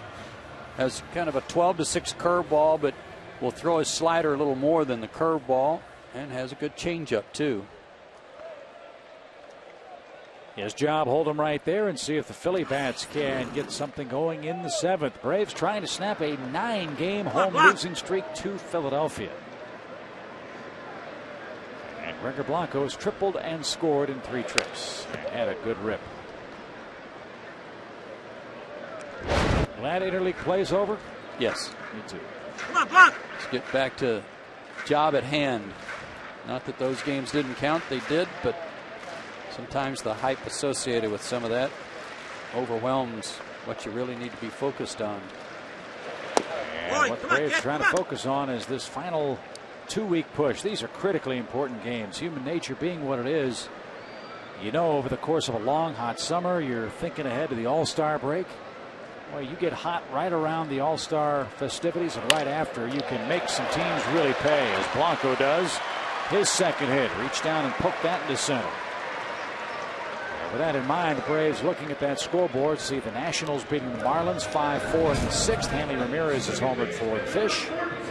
Mets over the Brewers 2-1 in the 3rd. Pretty good piece of hitting there again by Blanco, reaching out and spoiling a pitch that was off the plate. Last year hit .224 against the Phillies and 49 at bats. Table center's doing their job. Let's see if the Braves do any running now. Instead they bunt. And Prado pushes it up the line. Sacrifice 1-3.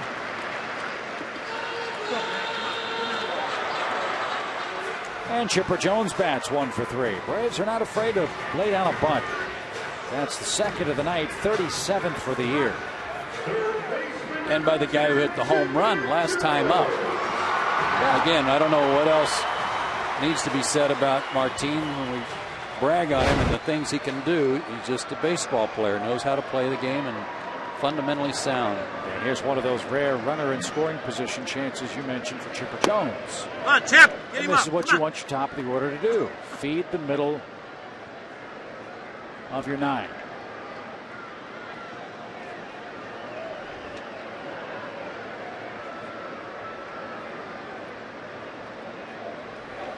Baby. That breaking ball off the plate, however, 2-0 the count. Come on, Chip.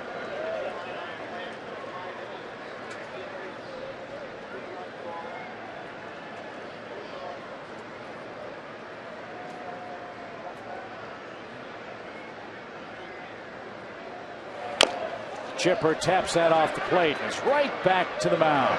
There's an out, and Howard unable to return the throw to third as Blanco moves up 90 feet.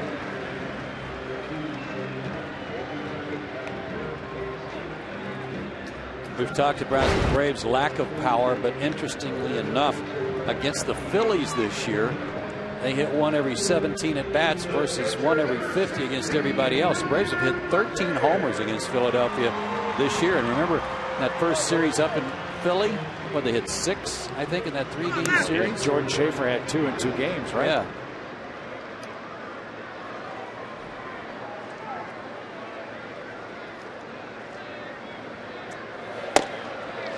Come on, Mac. Come on, kid. They've really kept the ball hard in on Brian's hands.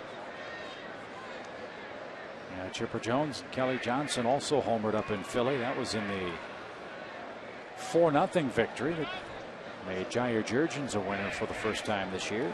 Well, we went into the season saying, you know, they're not going to have much power. They might have more speed. We didn't know offensively what they might do. And then all of a sudden they looked like the 27 Yankees. They went in there and started swinging the bats.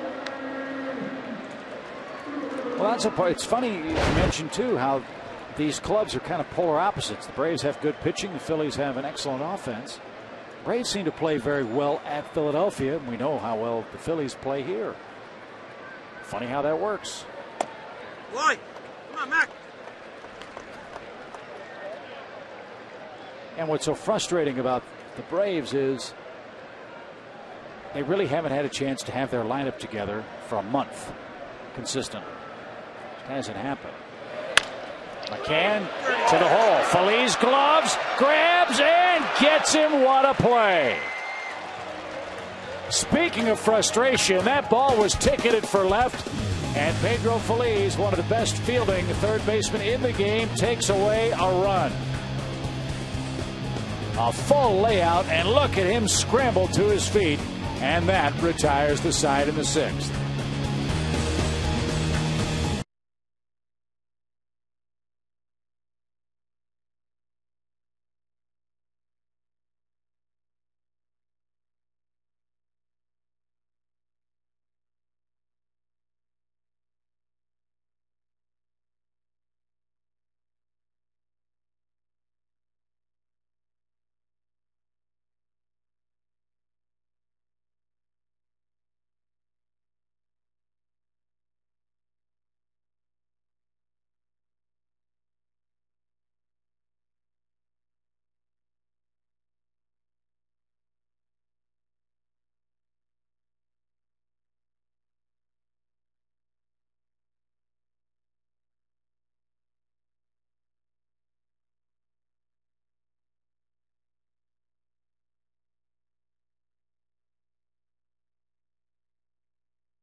4-ounce glass bottle of Coke produced on site and taste over 60 different beverages from around the world. Make plans to visit the world of Coca-Cola today.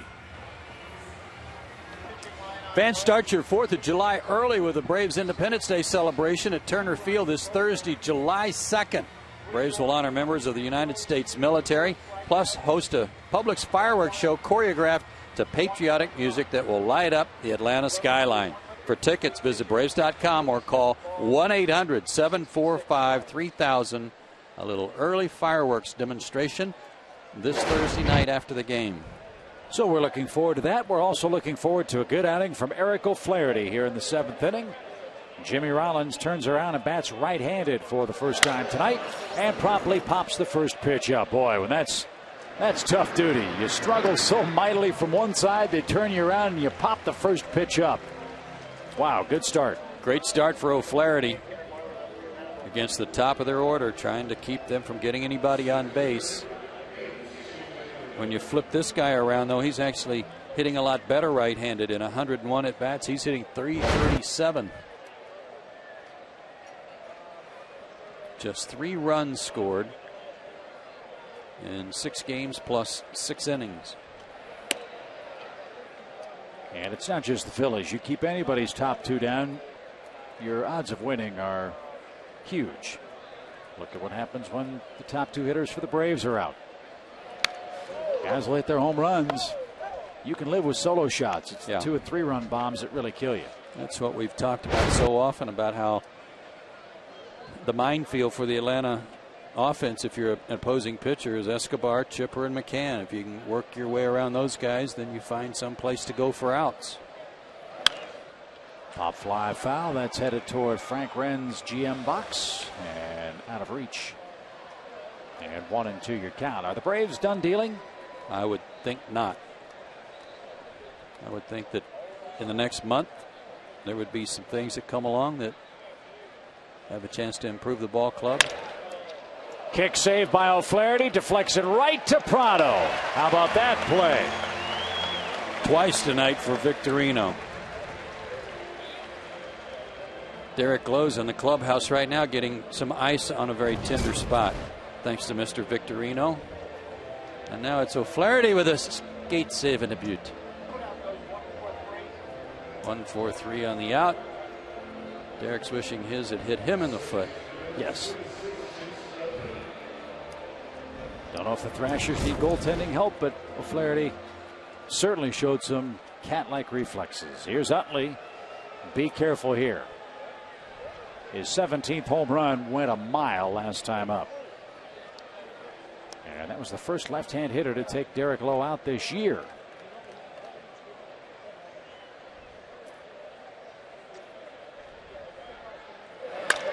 He jumps at the first pitch and pops it up to left. Garrett Anderson is under it, and a very easy inning for O'Flaherty. Just 6 pitches, retires the top of the Philly order.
Chip and Joe back with you on Peachtree TV. Bottom half of the 7th inning. A little insurance would be nice for this Atlanta ball club. And our pitch speed this inning brought to you by AM PM Too Much.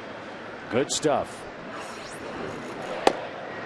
Garrett Anderson looks at a called strike as we open up the bottom of the inning.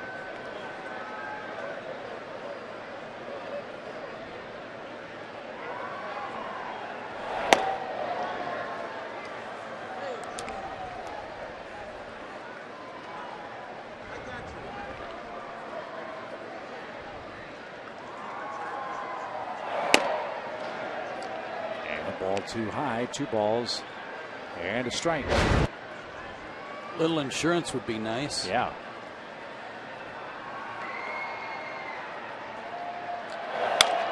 You have to respect this Philly order, even though O'Flaherty just blazed through the top 3 hitters. They still have thunder all the way up and down their lineup, and with that in mind, the Braves bullpen is busy.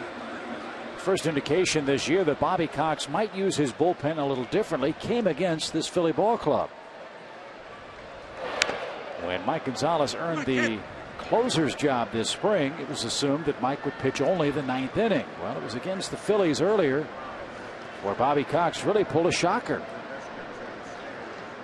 When the middle of the Philly order, the Utley, the Howards, the Ibanez portion came up, he brought in Mike Gonzalez for the 8th inning to get through that portion, and then Soriano for the 9th. Looking ahead to tonight's 8th. Same scenario applies. Yeah, worked beautifully and still does.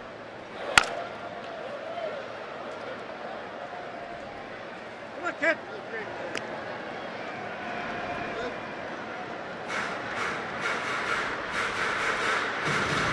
Full count, 3 balls, 2 strikes.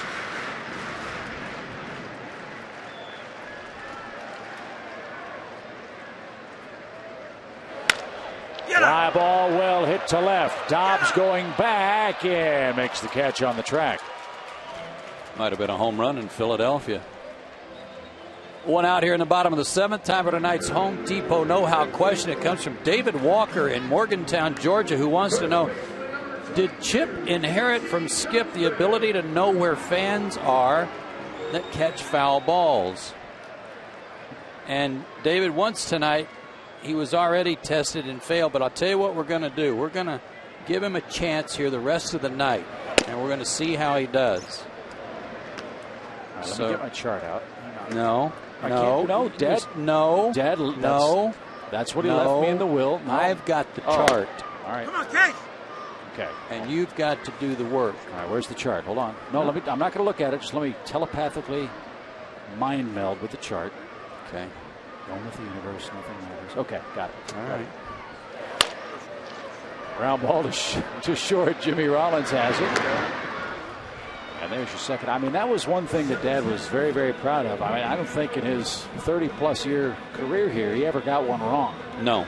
I mean, if he did, it was after a very long night the night before. And yes, well, that was often enough. But, I mean, I had people ask me all the time, how does he know? And I couldn't answer. And try as I may, once in a while I'd do the play-by-play and I'd do it, and then he'd just like shake his head because I was so off. I'd be like on the wrong side of the state on people. I just didn't have the read that he did. Yeah. Yeah, he could tell like just what people were wearing. Come on, Frenchie. Amazing. Yeah.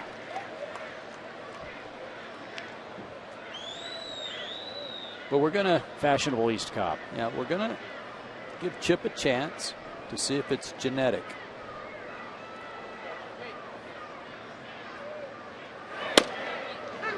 Sure enough, nobody's hit a foul ball yet. No, but they will.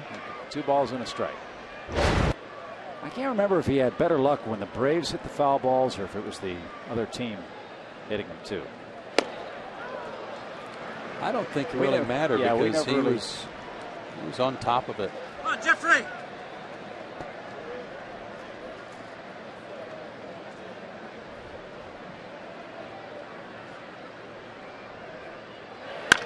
Ground ball, hard hit. Phillies, another great diving play. Hang out a gold star on that, folks. Phillies takes away a double from Francoeur. Jeff is hitting the ball very well right now, and that's a most encouraging sign. 8th inning, 3-2 Atlanta. Foul ball's coming.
Righty then. Jim Carrey. Ace Ventura, Pet Detective. Thursday at 10 on Peachtree TV. 3-2 your score. He does an excellent chip carry. Yeah. I hear that. I don't see it. I'm not. That's one of many carries I wish I was related to, but I'm not, sadly, as Matt Diaz takes over at left for Garrett Anderson. He'll bat 9th in the flip-flop batting order. Mike Gonzalez on for the lefty portion of this Philly attack. He'll bat 5th. And as we told you, Bobby's not afraid to use Gonzalez before the 9th inning when the Thunder Boomers are up for the opposition. Ryan Howard starts 1 for 3 with a double and an RBI. And he jumps on the first pitch, hits it to right, but it's playable. Francoeur is back and at the edge of the track makes the catch. And was playing deep, trying to prevent an extra base hit, and did just that. High breaking ball. Fortunately, Mike got away with it. Now Jason Worth bats. Boy, O'Flaherty looked good, didn't he? 6 pitches got the Phillies. And now Worth 0 for 2 in the game. Again, he ended his perfect 6 for 6 at bat streak with a fly ball out in the 3rd, but had 11 consecutive plate appearances that saw him reach base. That's one of those that happen once in a great while to a ball player, where you just feel like you see every pitch so well they can't throw it by you, and you're not going to swing at any bad pitches, and you wonder, why in the world can't I hang on to this? Where does it go? 0-2 to Jason Worth. Does the baseball really look like a beach ball when you're on a streak like Worth is on? It seems like it slows down. Really? I think that's why it looks so big. Is it just doesn't look like a blip on the screen coming at you like it does when you're in a slump. Worth will have a seat, overpowered with a 93-mile-an-hour fastball.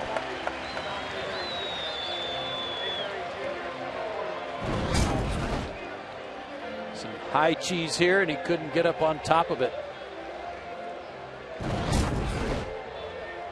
So John Mayberry Jr. will bat for Philadelphia in the 8th inning. He'll take the place of Dobbs, who went 1 for 2. I think he's been struggling too. Got off to a great start.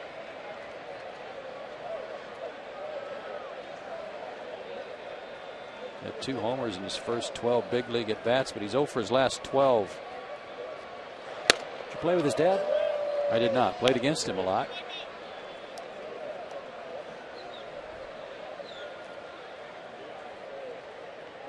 He kind of thwarted my only opportunity to lead the American League in home runs. Oh, look at that swing. 1 ball, 1 strike. We opened with the Blue Jays one year in Seattle. Opening night, I hit a home run. But Mayberry hit 2. Oh, well, you led. Did you hit yours first? No, he did. Oh, then I hit 1, so I was tied momentarily. Another good pitch by Mike. I was in second place after 1 day. 1 ball, 1 strike. Oh. And that ball boy from Atlanta will come up with the foul ball.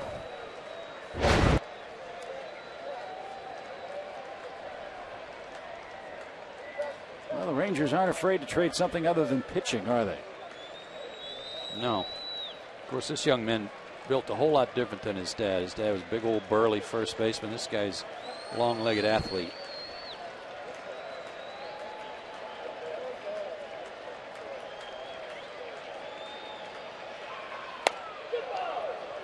Two balls, 2 strikes.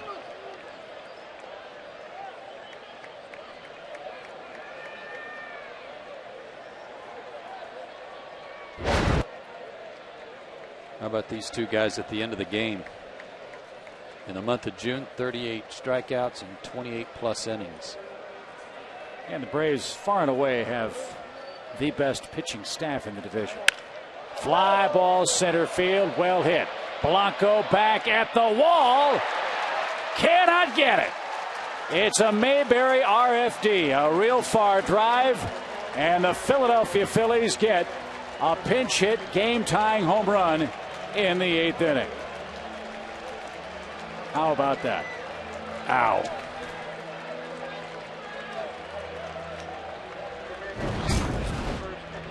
Hitting for Dobbs. Dobbs is one of the guys that scared me, but that was a breaking ball. Remember the one that Howard got was up. That one was up and out over the plate and just out of the reach of Gregor Blanco, who ran out of room. So just as we're bragging about how good the Braves pitching has been, Mike Gonzalez gives up the first career pinch hit home run for John Mayberry Jr. Right over the 400-foot sign to tie this game at 3-3. And now another fly ball off the bat of Pedro Feliz. How fitting is this? Feliz took away a couple of runs with his glove at third, and now he launches one into the night, and the Phillies are in front.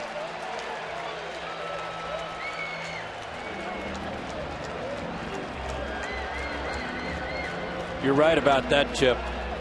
Definitely saved a run earlier tonight with his glove, and now puts one on the board with his bat. And Mike Gonzalez on back-to-back pitches gives up the lead on home runs. Something totally out of the norm for the way he's been pitching. Third time this year. They've gone back-to-back, and the late innings continue to be a big problem for Atlanta against the Phillies here. Chopper toward third. Chipper Jones in foul ground. Strike 1 to Ruiz. All 4 Philadelphia runs tonight with 2 outs. And coming into tonight, how odd is this? Derek Lowe had not allowed a homer to a left-handed batter this year. Chase Utley took him out. Mike Gonzalez had not allowed a homer to a right-hand batter. He's given up 2 in this game.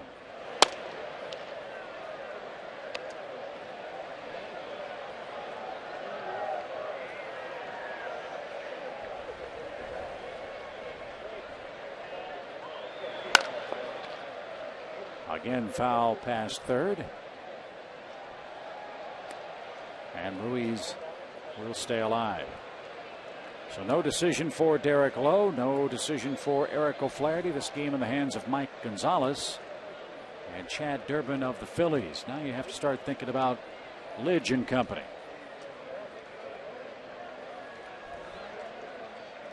And Ryan Madsen, who developed into a pretty reliable closer for the Phillies in Lidge's absence.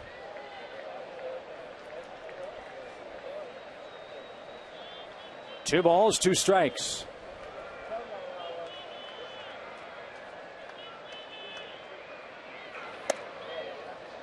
We had some numbers the other day about Mike Gonzalez when he's pitching with runners on base, meaning he's working out of the stretch, versus his windup. And the numbers were much better out of the stretch. Part of that sometimes out of the windup, I think the way he falls off the mound causes a problem for his breaking ball. Jones stays with it. Carlos Ruiz is retired. And at least one of the homers was hit on a breaking ball, and Howard just missed another. Mayberry launches, Phillies as well. Back-to-back homers. And the Phillies are in front now as they go deeper into their bullpen tonight.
Back homers by the Phillies just a moment ago sends this game now to the last of the 8th inning. And John Mayberry, the primary villain, he hit a home run over the center field fence to tie it. Pedro Feliz gave the Phillies a lead. And now Ryan Madsen will try to set things up for Brad Lidge and protect this 4-3 Philly advantage. He's kind of had a crazy year. He's had stretches of brilliance. He gave up runs in only 3 of his first 33 appearances on the year. And lately he's given up runs in 3 of his last 5. 4 saves when Lidge was on the DL, but he had 3 blown saves as well. This guy has a big arm. Come on, D. And pumps over a 95-mile-an-hour sinking fastball for a called strike. And he throws across his body, hard to pick up the pitches. A little bit of a 3/4 delivery.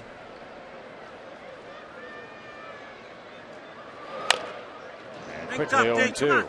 And when I say he throws across his body, I mean it's pretty severe. He steps toward the, not as far over as stepping toward the Phillies on deck circle, but certainly toward the outer circle of the batter's hitting area.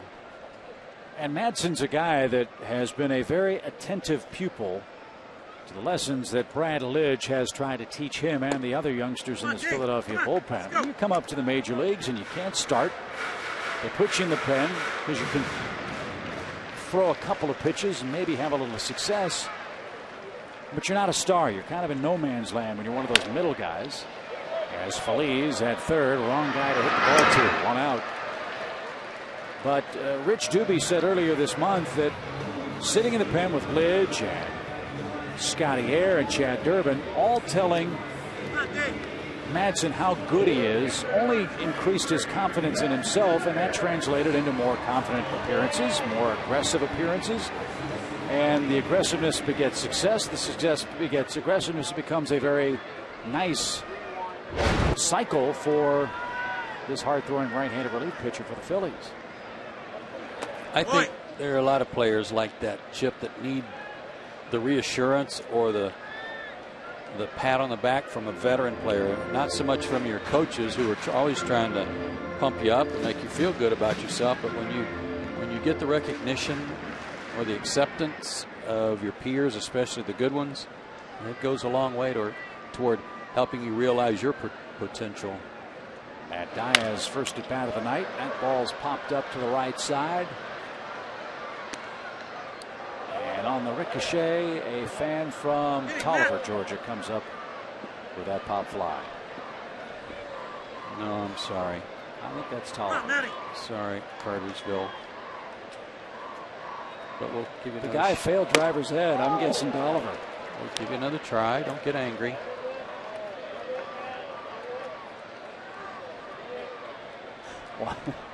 One ball, 2 strikes. See, look. That's Tolliver. Nope. 1-2. And Diaz down on strikes. That ball at 96 miles an hour.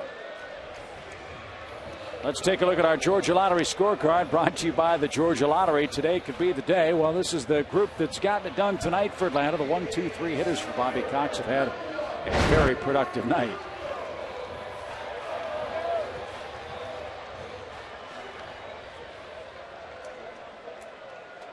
Gregor's been fouling off a lot of pitches tonight. Ball 1. Come on. He's tripled, he's scored, he's singled in 4 trips. He had 4 hits this season coming into play tonight.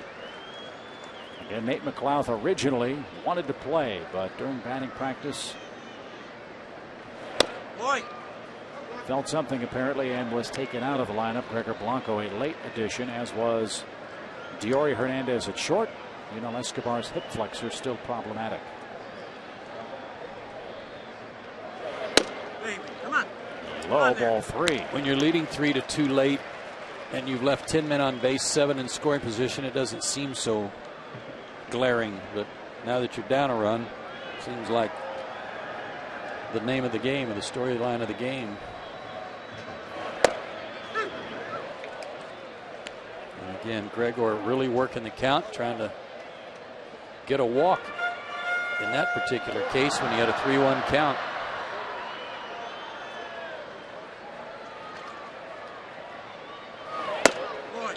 Hey, that helps. That's the potential tying run. So a man aboard in the 8th inning for Martin Prado. He is 2 for 3 with 2 of Atlanta's 3 RBIs in the game. He's also sacrificed that game inning to go.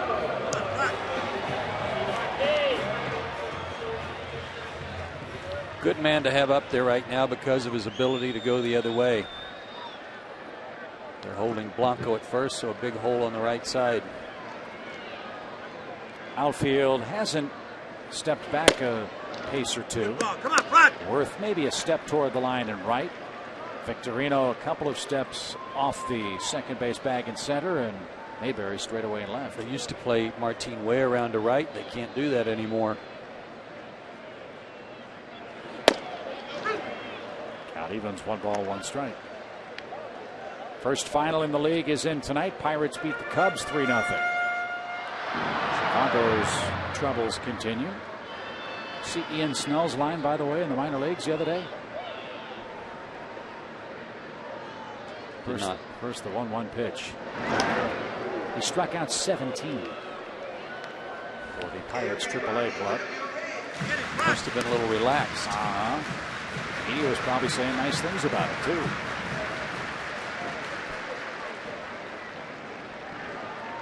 He was 2-8, I believe, with the big league club. The pitch is cut on and missed late. 1 ball, 2 strikes.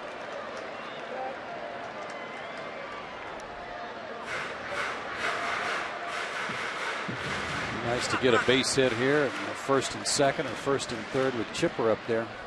Well, remember, even if they take a lead into the bottom of the 9th inning, it's going to be Brad Lidge. That one third gets away from Howard, and Blanco on his way to second. We'll see how that's scored. There's a break. Throw might have hit Gregor. Might have been going too. Yeah, that throw hit him right in the back. I don't don't think Howard ever got a part of his glove on it.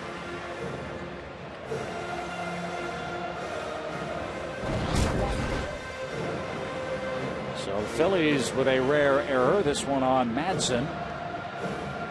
And a hit now could tie this game 4-3 in the 8th inning, and you see how tough runs have been to come by.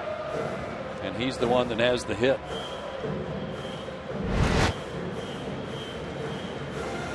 But the point I was third inning tonight. I was going to make is, remember, the Braves hit Bradledge very well historically. Yeah. And this one's not over by a long shot. A hit here would be nice, and that's what we get. Base hit down the right field line by Prado. He just guided it inside the bag. Worth loses the ball in the corner. Prado on his way to third will slide in there, and it's a tie game.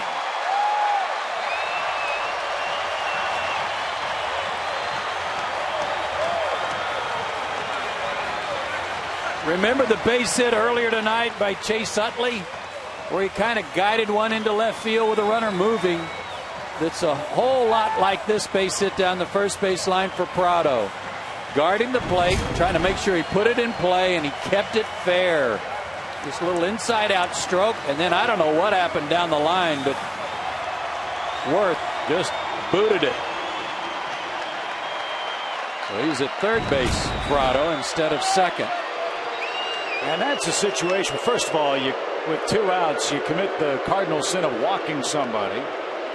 But the error there is so big, because if Howard's holding the runner at first, he probably takes one step off the bag, and he's right there to make that play if that sequence worked out that way. That's a good point, Chip. He probably would have been in a much better position to field the ball.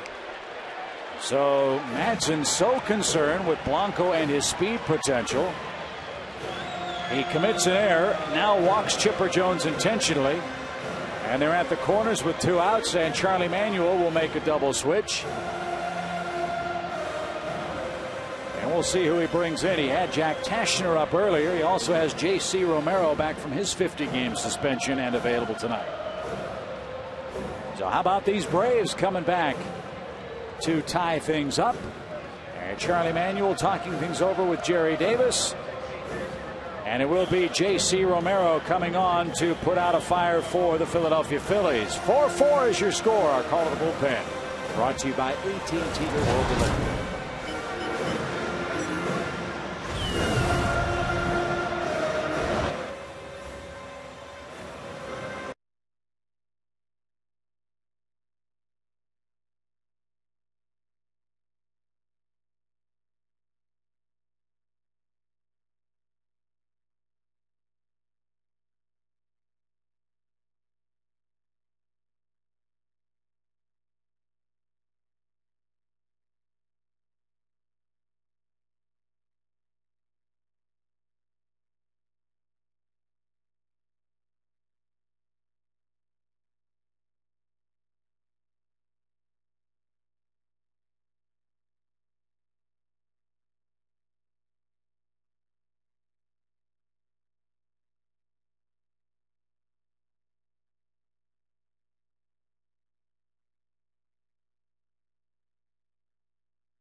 Paul Bacco now in to catch for the Phillies. He will bat 9th when we get to the top of the 9th inning. And J.C. Romero is on to pitch for the Phillies, who have found ways to lose games at home. Tonight, Joe, they've gift wrapped a couple of runs for Atlanta in game 1 of this series. Well, we bragged on their defense early on, Chip, about them having the best defensive club in the National League. And tonight they've made 3 errors, 2 in this inning. And it's the 3rd time this year they've made as many as 3 errors in an inning. But Madsen's there, upset there because of the 2-out walk that got it all started, and then his own throwing error certainly didn't help. But this guy they brought in, they missed him a lot in the first month of the season. Suspended for 50 games for performance-enhancing drugs. I'll get it out in a second. But J.C. Romero had a great year last year for these guys. He's mighty tough, especially on left-handers. And that's what he faces here in the 8th inning with Brian McCann up. McCann is 0 for 4 in the game and 1 for 10 against him in his career.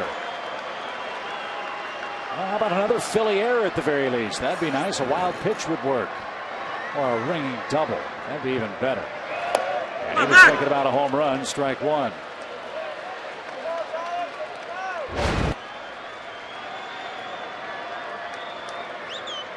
Fast delivery out of the stretch for Romero. That sets up a breaking ball that's pretty effective to lefties because he drops down with it a little bit with his arm angle too.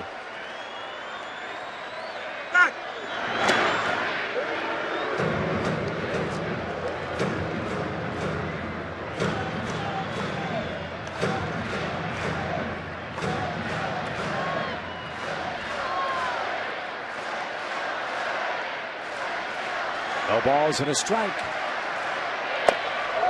Inside corner, 0-2. Well, he has the guts of a cat burglar to pitch in there to McCann, doesn't he? He's got the stuff, too. That's 92. Brian was sitting on that breaking ball again. He wasn't going to give in, but he crossed him up and threw him a fastball in the inside corner.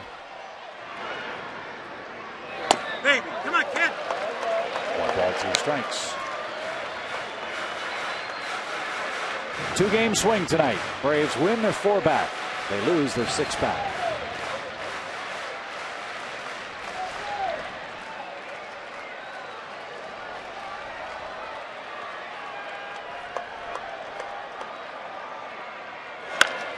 Little fly ball, shallow right, but Utley got a great jump.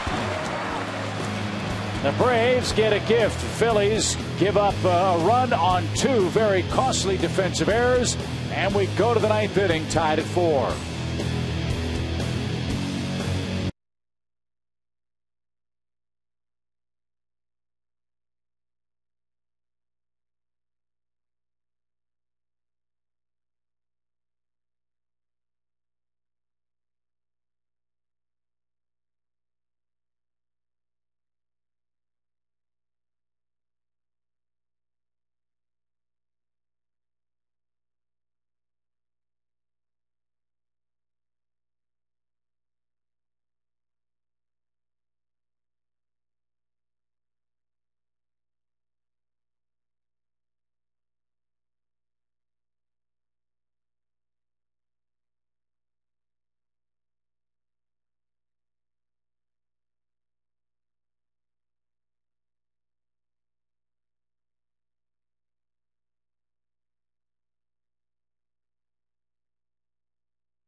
You haven't noticed already, Family Guy and House of Pain have moved. That's right. Atlanta's favorite families are now back-to-back right here on Peachtree TV. First, at 7, it's a full hour of Family Guy. Then at 8, it's Primetime Pain with back-to-back episodes of House of Pain. 7 p.m., Family Guy. 8 p.m., House of Pain. Right here on Peachtree TV. The Braves play here. Well, let's see if the Braves can make Turner Field a house of pain for the Phillies these next couple of nights. Phillies have a 9-game win streak against us here at home, and they come up in the 9th inning against Rafael Soriano, who, like his counterpart Mike Gonzalez coming into tonight's play, has been nothing short of brilliant, and perhaps an all-star berth could be awaiting him. I think that's a strong possibility, and just $164 the league hitting against him.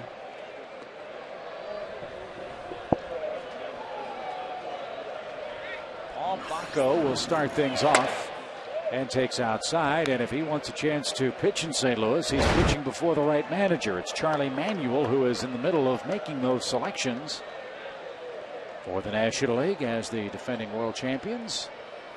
Players have a vote. Internet has a vote. And he's got a vote. Well, right now, Martin Prado's high on his list. Yeah. Martin with 3 RBIs tonight. And if you're not a team's regular closer, as a middle reliever, it's almost impossible to make the All-Star team. Mostly starters and closers, because every team has to be represented by at least one player. So guys like Soriano, who are having remarkable years, get squeezed out.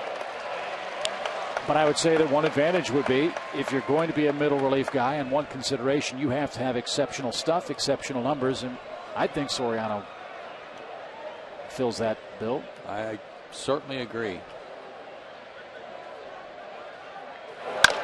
Ground ball, foul at first.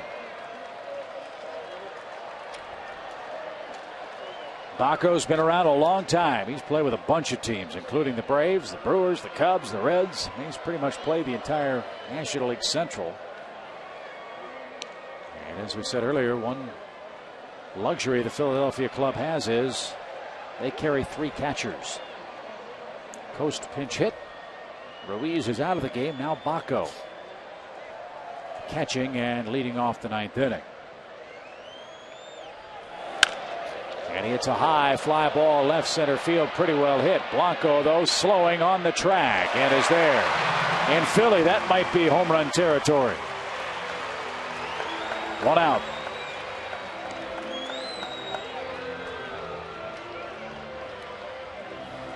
Jimmy Rollins, despite having 4 days off, 0 for 4 tonight, has not gotten the ball out of the infield and really hasn't hit the ball hard.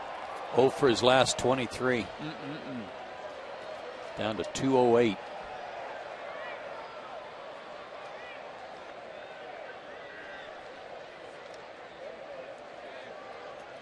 And his on-base percentage maybe below 250 now. A leadoff guy, and Jimmy hasn't been the leadoff guy all year. Charlie Manuel's dropped him down in the order. He's benched him. But like the Red Sox and David Ortiz, if the Phillies are going to go, Jimmy Rollins has to get going. And if I remember correctly, I believe last June he had a rough month and responded by a very good July. But a 176 June for Rollins, 16 hits and 95 at bats now. This month, which comes to a close tonight. You're right about the numbers last June. It's not as bad as this year, but bad enough. A 217 mark and then 291 in July.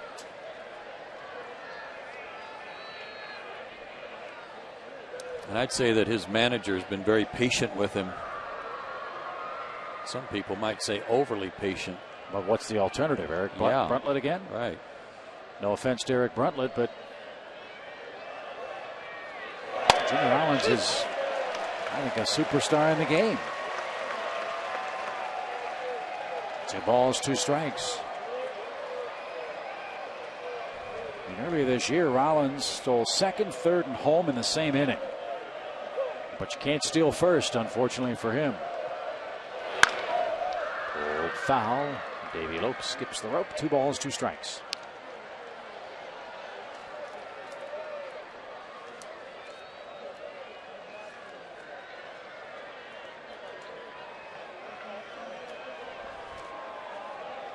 Phillies have Brad Lidge playing catch in case they get a run here and take the lead to the bottom of the 9th. They also have Chan-Ho Park up.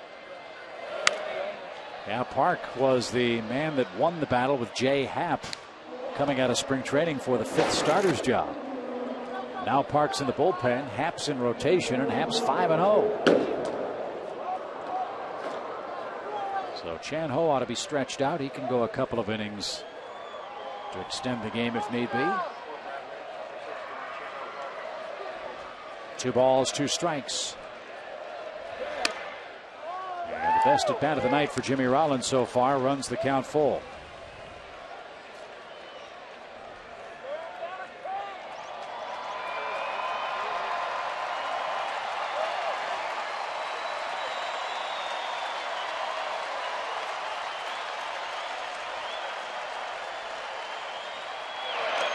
He went around. Soriano strikes him out. He struck out on a slider at the shoot tops in the first inning by Derek Lowe. It's hard enough when you're going good to try to hit Rafael Soriano, but when you've committed early on this slider down and in, it's impossible to stop.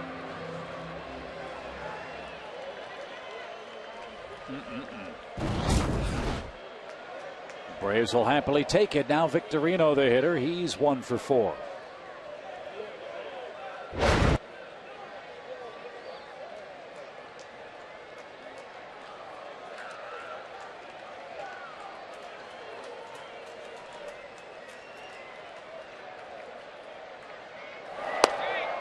A little low, 1 ball and no strikes. Utley is next. Let's worry about him tomorrow. Get out Victorino, get a run in the 9th, and run this win streak to 2 and pick up a game in the process.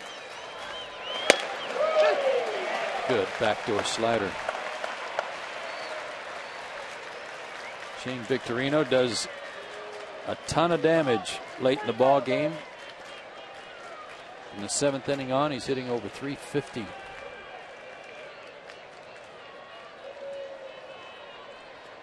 One ball, 1 strike. Popped up left side. Long run, Diori Hernandez. Diaz meets him out left and calls him off. Good communication. And Soriano has a 1-2-3 9th inning. Pitcher spot, Kochman and Francoeur are coming up for Atlanta. Let's win this thing in the bottom of the 9th.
Arrow will stay on for the Phillies.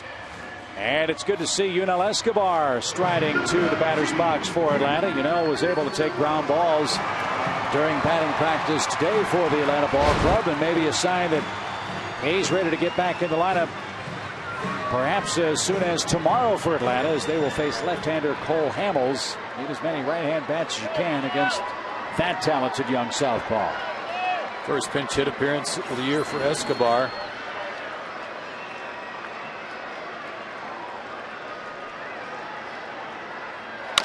And the first pitch rifled down the right field line, but sliced foul. Escobar, Kochman, Francoeur in the 9th. And he is 0 for 4 against J.C. Romero.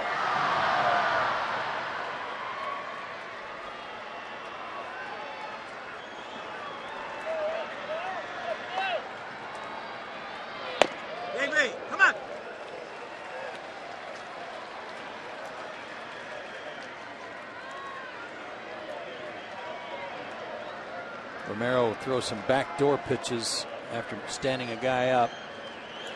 Boy, come on. Missed badly with that one and kind of limped off the mound a little bit.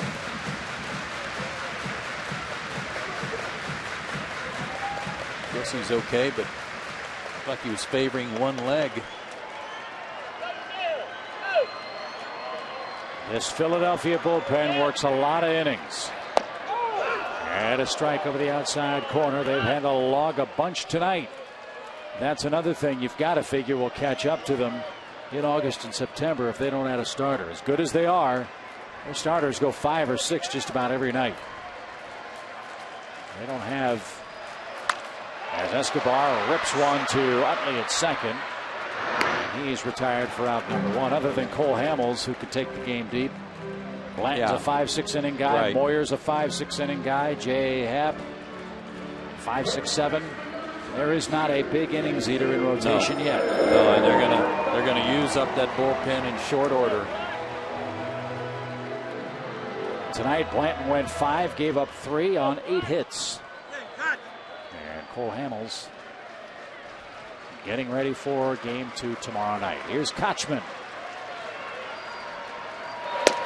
Casey's had a good day at the plate. He's reached base 3 times, a hit on an error, a walk. He's also grounded out.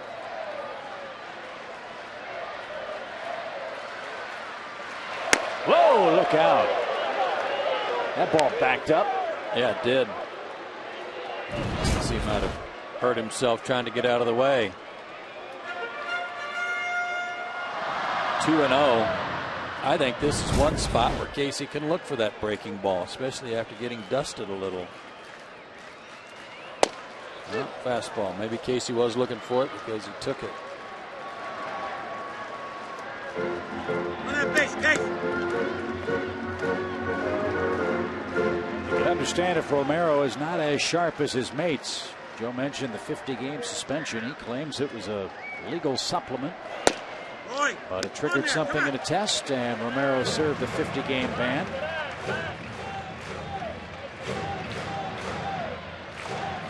And now has a 3-1 count in a tie 9th inning. Up the middle, Rollins, third hop. Makes a great play. Boy, the Phillies' defense in this game has just been remarkable. That is a major league effort. It's been remarkable on the left side, that's for sure. Again, Casey Kochman is your runner. Not the fastest of Braves, but Jimmy Rollins with a terrific piece of glove work here. Rolls, turns, and threw a strike to Howard. Really a nice play. He and Phillies tonight have been terrific. The pop-up slide and the strike gets Kochman. Charlie Manuel is going to come get J.C. Romero, who works a scoreless inning of relief for the Phillies. And Chan Ho Park is the man that's going to come on and face Braves right fielder Jeff Francoeur. Jeff knows a thing or two about game-ending heroics. Let's see if he can provide one of those right after this.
Of a double in the 7th inning, And he will take aim at right-hander Chan-Ho Park, who's been a starter and a relief pitcher for the Phillies this year. And a man, Joe, you mentioned, Jeff has seen and liked.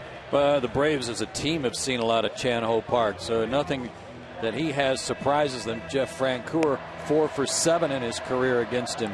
And Chan-Ho Park would be wise to be careful on the first pitch. This is a case where, with nobody on and 2 out in a game-winning situation, you want Jeff thinking about going for the pump. You know, get something out in front, see if you can hit it out of the ballpark and in the ball game.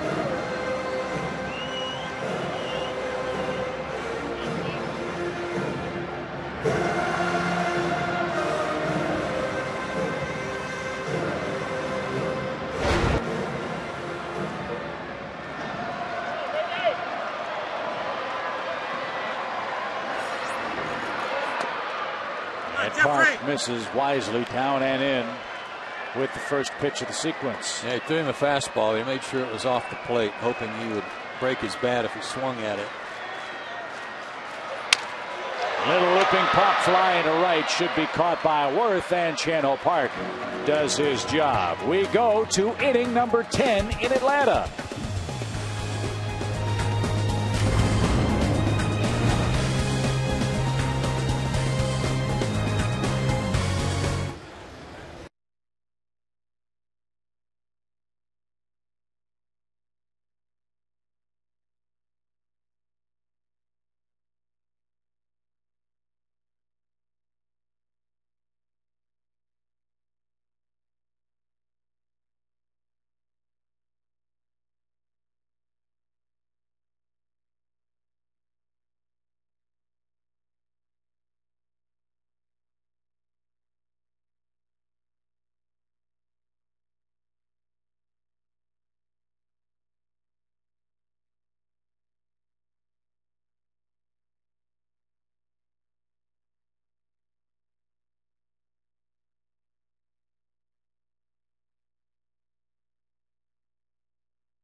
Pedro Feliz, and now Boone Logan appears for the second time. First outing was against the Yankees on the 25th. They gave up a couple of runs on 1 hit and a couple of walks. Can't afford that in this outing because he's right in the heart of their order. Utley, Howard, and Worth. He did pitch well against, or for Gwinnett, I should say. Right-handers hit just 179 against him, and lefties 245 with no homers. Big guy, and he throws hard. And they'll try to keep the ball in the ballpark tonight. 3 home runs by the Phillies in this game. All 4 of their runs have come with 2 outs. And Utley is one of the 3 Phillies that has gone deep in the game, and he's the man that's up first.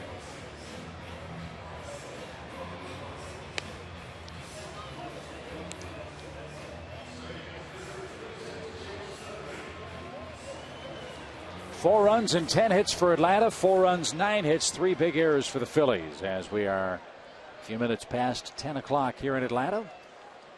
Glad you have chosen to join us tonight on Peachtree TV. Good crowd tonight of around 30,000 in for the division leaders.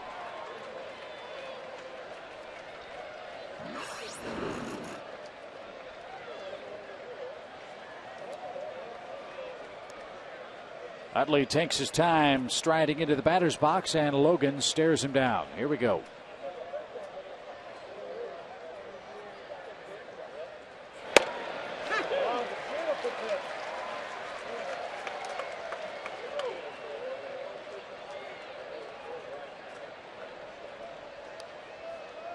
Chase Utley's just not one of those guys that has the big high finish with the one-handed follow through. It's short, quick, keeps both hands on the bat. Unless he's just fooled badly. And that little tap of the barrel on his shoulder, right? Yeah. It's just a short effort. He doesn't have a big loading mechanism to get his bat started. His hands are strong. And he's bigger than he looks. He looks kind of slightly built, and he's not. Fly ball into center field right at Blanco. And most of that's because of the guy he stands next to. You stand next to Ryan Howard, you're going to look like Pee Wee out there. He's a strong man and is retired in the 10th. Speak of the devil, here is Howard. If there has been a struggle for Howard, it's been against lefties this year, hitting just .202 against lefties in 2009. But he has hit 3 of his 20 home runs against lefties.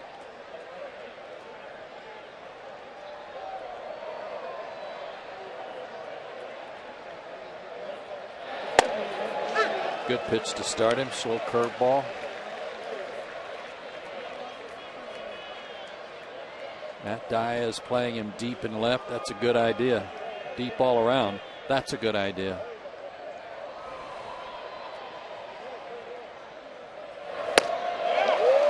Nothing in 2. Speaking of home runs, Albert Pujols has hit 2 more tonight. He's a good player. I think that's 30 for him, right? I've heard of him. Yeah. 30 home runs for Pujols, and we're not at the All-Star break. 6-3, though, the Giants leading the Cardinals. 0-2 to Howard is off the plate. Saw where Milwaukee rallied, though, against Johan Santana. Let's see. Yep, 5-2. They scored 4 in the 4th to lead that game. So you want to be the National League manager for the All-Star game. How do you like? As Howard lines one over the shift and into right field for a clean hit. Talking to Charlie Manuel before the game about his obligations in selecting the team. How'd you like to pick who's on or who's off when it comes to first baseman in the National League? No. You've got Howard. Yeah. You've got Pujols. You've got Adrian Gonzalez. You've got Prince Fielder. Somebody very deserving is going to be left off. But that's the way the game works, with every team being represented in the Midsummer Classic. Boone Logan faces 2, retires 1, departs with a man aboard, and Peter Moylan is on, looking for one of his patented ground ball double playouts in this 10th inning.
Is on to pitch for Atlanta. He made the pitch of the game in Atlanta's 2-1 victory over the Red Sox. 7th inning, 2 on, 1 out.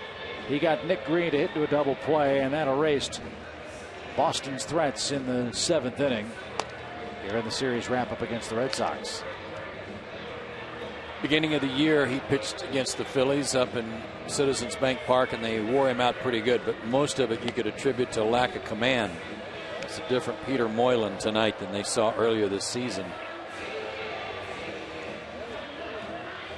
He told me earlier this week the more he works, the better the arm feels, and he says it's all the way back. He never really had an aha moment throwing a pitch where he said, okay, I'm not going to get hurt or any of that stuff. He just said that my sink was back and the results started to show, and that's when he knew for certain that He had made it all the way back from the Tommy John. And now he'll face Jason Worth with Ryan Howard aboard in the 10th inning. Worth has some pop. You got to watch out for him. He's hit 15 home runs this year, but he's 0 for 3 with a walk tonight.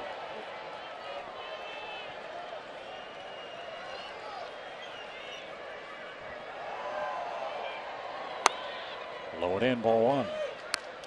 2 for 5 with a homer against Peter in his career, but again, some of that damage was earlier this year when Peter wasn't himself and left a lot of pitches up.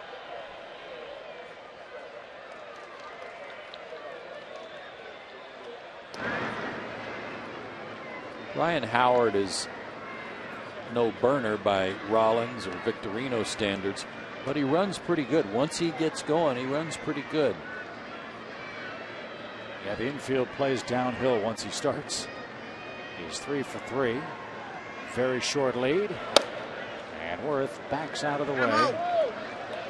4-2. Why is Bobby bringing in Peter Moylan in this situation? Well, Peter Moylan has been Atlanta's ground ball specialist. At least of late. 5 double plays in the last 16 innings. That's impressive. That sinker just too low. He thought Jerry Davis might have squeezed him a bit. 3-0. About 200 feet away, so it's kind of hard to say, but I thought he did too, and could have been the way Brian caught that ball trying to frame it, but took it away from the plate when he caught it.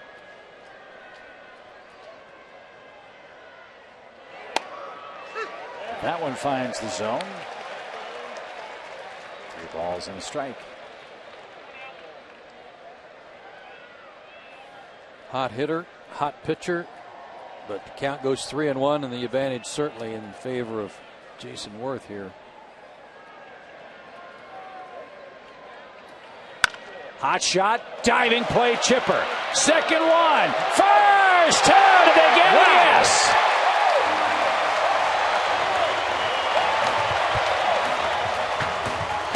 Oh, they're picking and grinning in the 10th. Crowd goes crazy. Nobody was clapping harder than Diori Hernandez, who was an innocent bystander.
Thirteen errors coming in. You wouldn't know it with this play.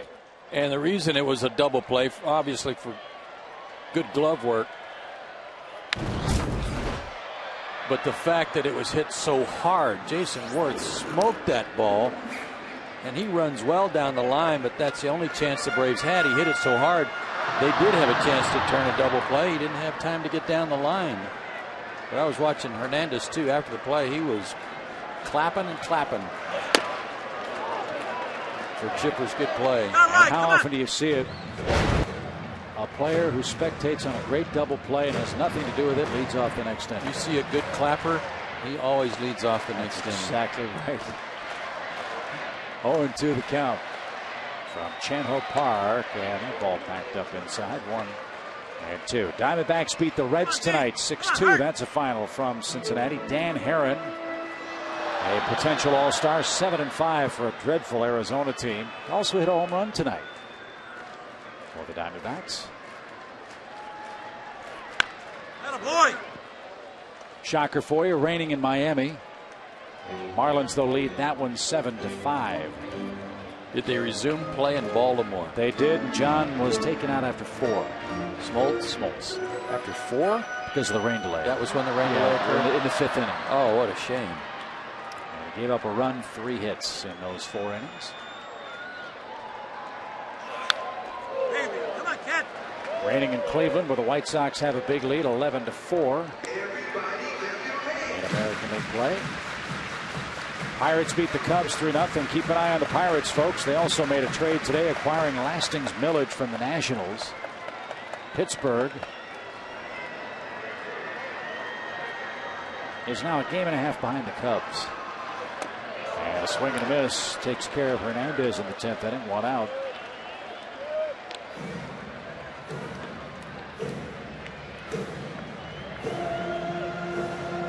Matt Diaz went up there hacking away in the 8th inning, struck out against Madsen. And you know he'll be hacking here. He struck out in the 8th inning, his lone at bat. And here's where you can see and think along with a manager in seemingly innocent innings of a game in the major league. Has been so good against left-handed pitching, but with the emergence of Garrett Anderson and his offense of late, that's found starts few and far between. However, with Cole Hamels pitching tomorrow, Bobby not only gets him into the game defensively, gets him a couple of at-bats just to get acclimated, because you figure he'll be in the lineup tomorrow night. Yeah, but there's been some games already in this homestand I thought he'd be in there, Chip, and he wasn't. And he's only had 4 at-bats in this homestand. He's 0 for 2 with a walk. And he was also hit by a pitch prior to tonight's strikeout. So with Garrett swinging the bat the way he's been swinging it, 16 out of 18 games now, 17 out of 19. There hasn't been any room for Matt to get those at bats. And if you're thinking right field, we've talked about Frank Coeur has swung it better the last week and a half or so. So you just have to bide your time, and when it comes, take advantage of it. Here's a chance for Diaz, as that fan from Decatur drops that pop fly, and on the ricochet from Bryn Mawr, Pennsylvania, makes the play. No. Ugh. No. No, you're wrong again. No, Hal? No, not from Bryn Mawr? No. No. Allentown? Nope. Reading. Check swing. 2 balls, 2 strikes. Looked a little aggravated. I'm not going to try. I'm not trying. No, we want you to keep trying. I promise that guy was from taller. See, there's the chart. Yeah. Nope. No. Double check. Well, you won't let me see the charts. He didn't have a chart. I'm telling you. He just knew body language, attire. Liner past Rollins and into left field.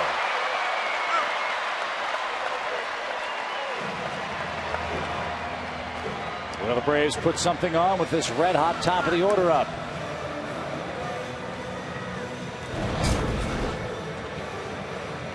Curveball, he stayed back on it, and it was up, and he didn't miss it, but just out of the reach of Jimmy Rollins. Diaz doesn't go up there taking, and he's on base representing the winning run. Blanco's had a good night. He's been on base 3 times. Pretty good hit run man. Let's see what happens. Blanco scored 2. He has a hit, a walk. And this is his 6th plate appearance in the game. 4-4, bottom of the 10th inning, winning run aboard. In Chan-Ho Park, 94-mile-an-hour fastball. Wow. Quick pitched him a little bit too. Looked like he was able to pause in his stretch, but he jumped right on Blanco. Line drive over third. Diaz around second. He's going to try. Throw to third by Mayberry, off target, and the trailer in at second.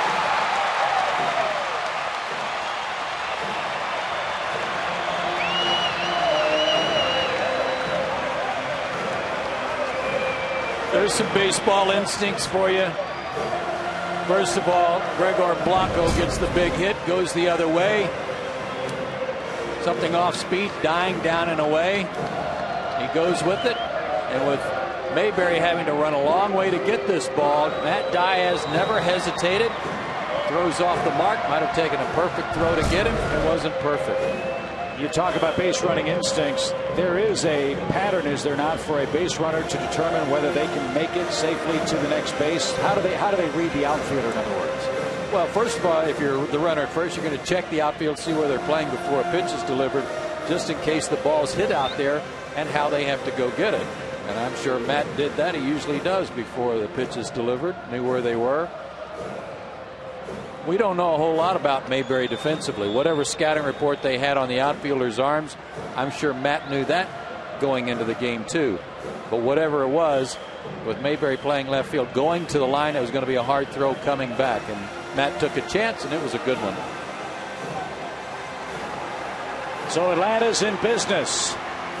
Let's see how the Phillies play. They will line up with the infield in. And Martin Prado up, and all Prado's done tonight is dazzle.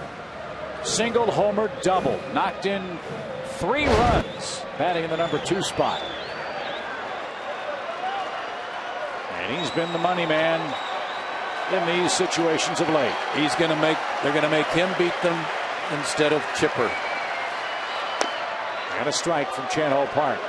Outfield in at Little League depth too on a sinking line drive. The reason for that is Diaz would have to hold at third, make sure it's not caught. And that extra 15-20 feet could force a play at the plate. Just get a pitch out over the plate, drive it. But now Prado 0-2. And that was a very defensive swing on an 0-1 count, almost like an afterthought, and mad at himself for reacting that way. Kind of a half swing. Now he's got to really fight.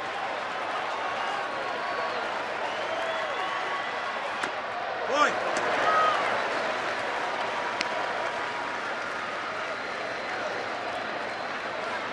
Already talked about Martin and what a fundamentally sound player he is. He's a tough out, can hit the ball to all fields.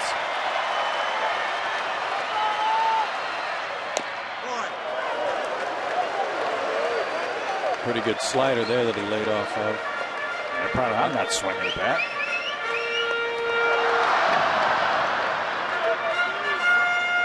There's the pitch. Park wants action. Chipper Jones waits on deck. 2-2. Fly ball. That's going to be your game winner. Prado, a 4 RBI night.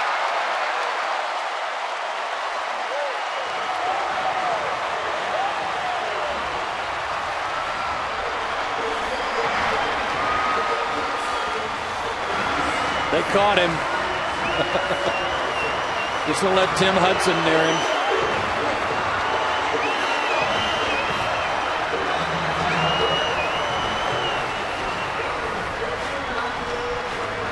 That's a big win right there, Chip. After losing the lead late, coming back. Good base running by Diaz. Good clutch hitting by Diaz, Blanco, and then Prado. What a game for Martin.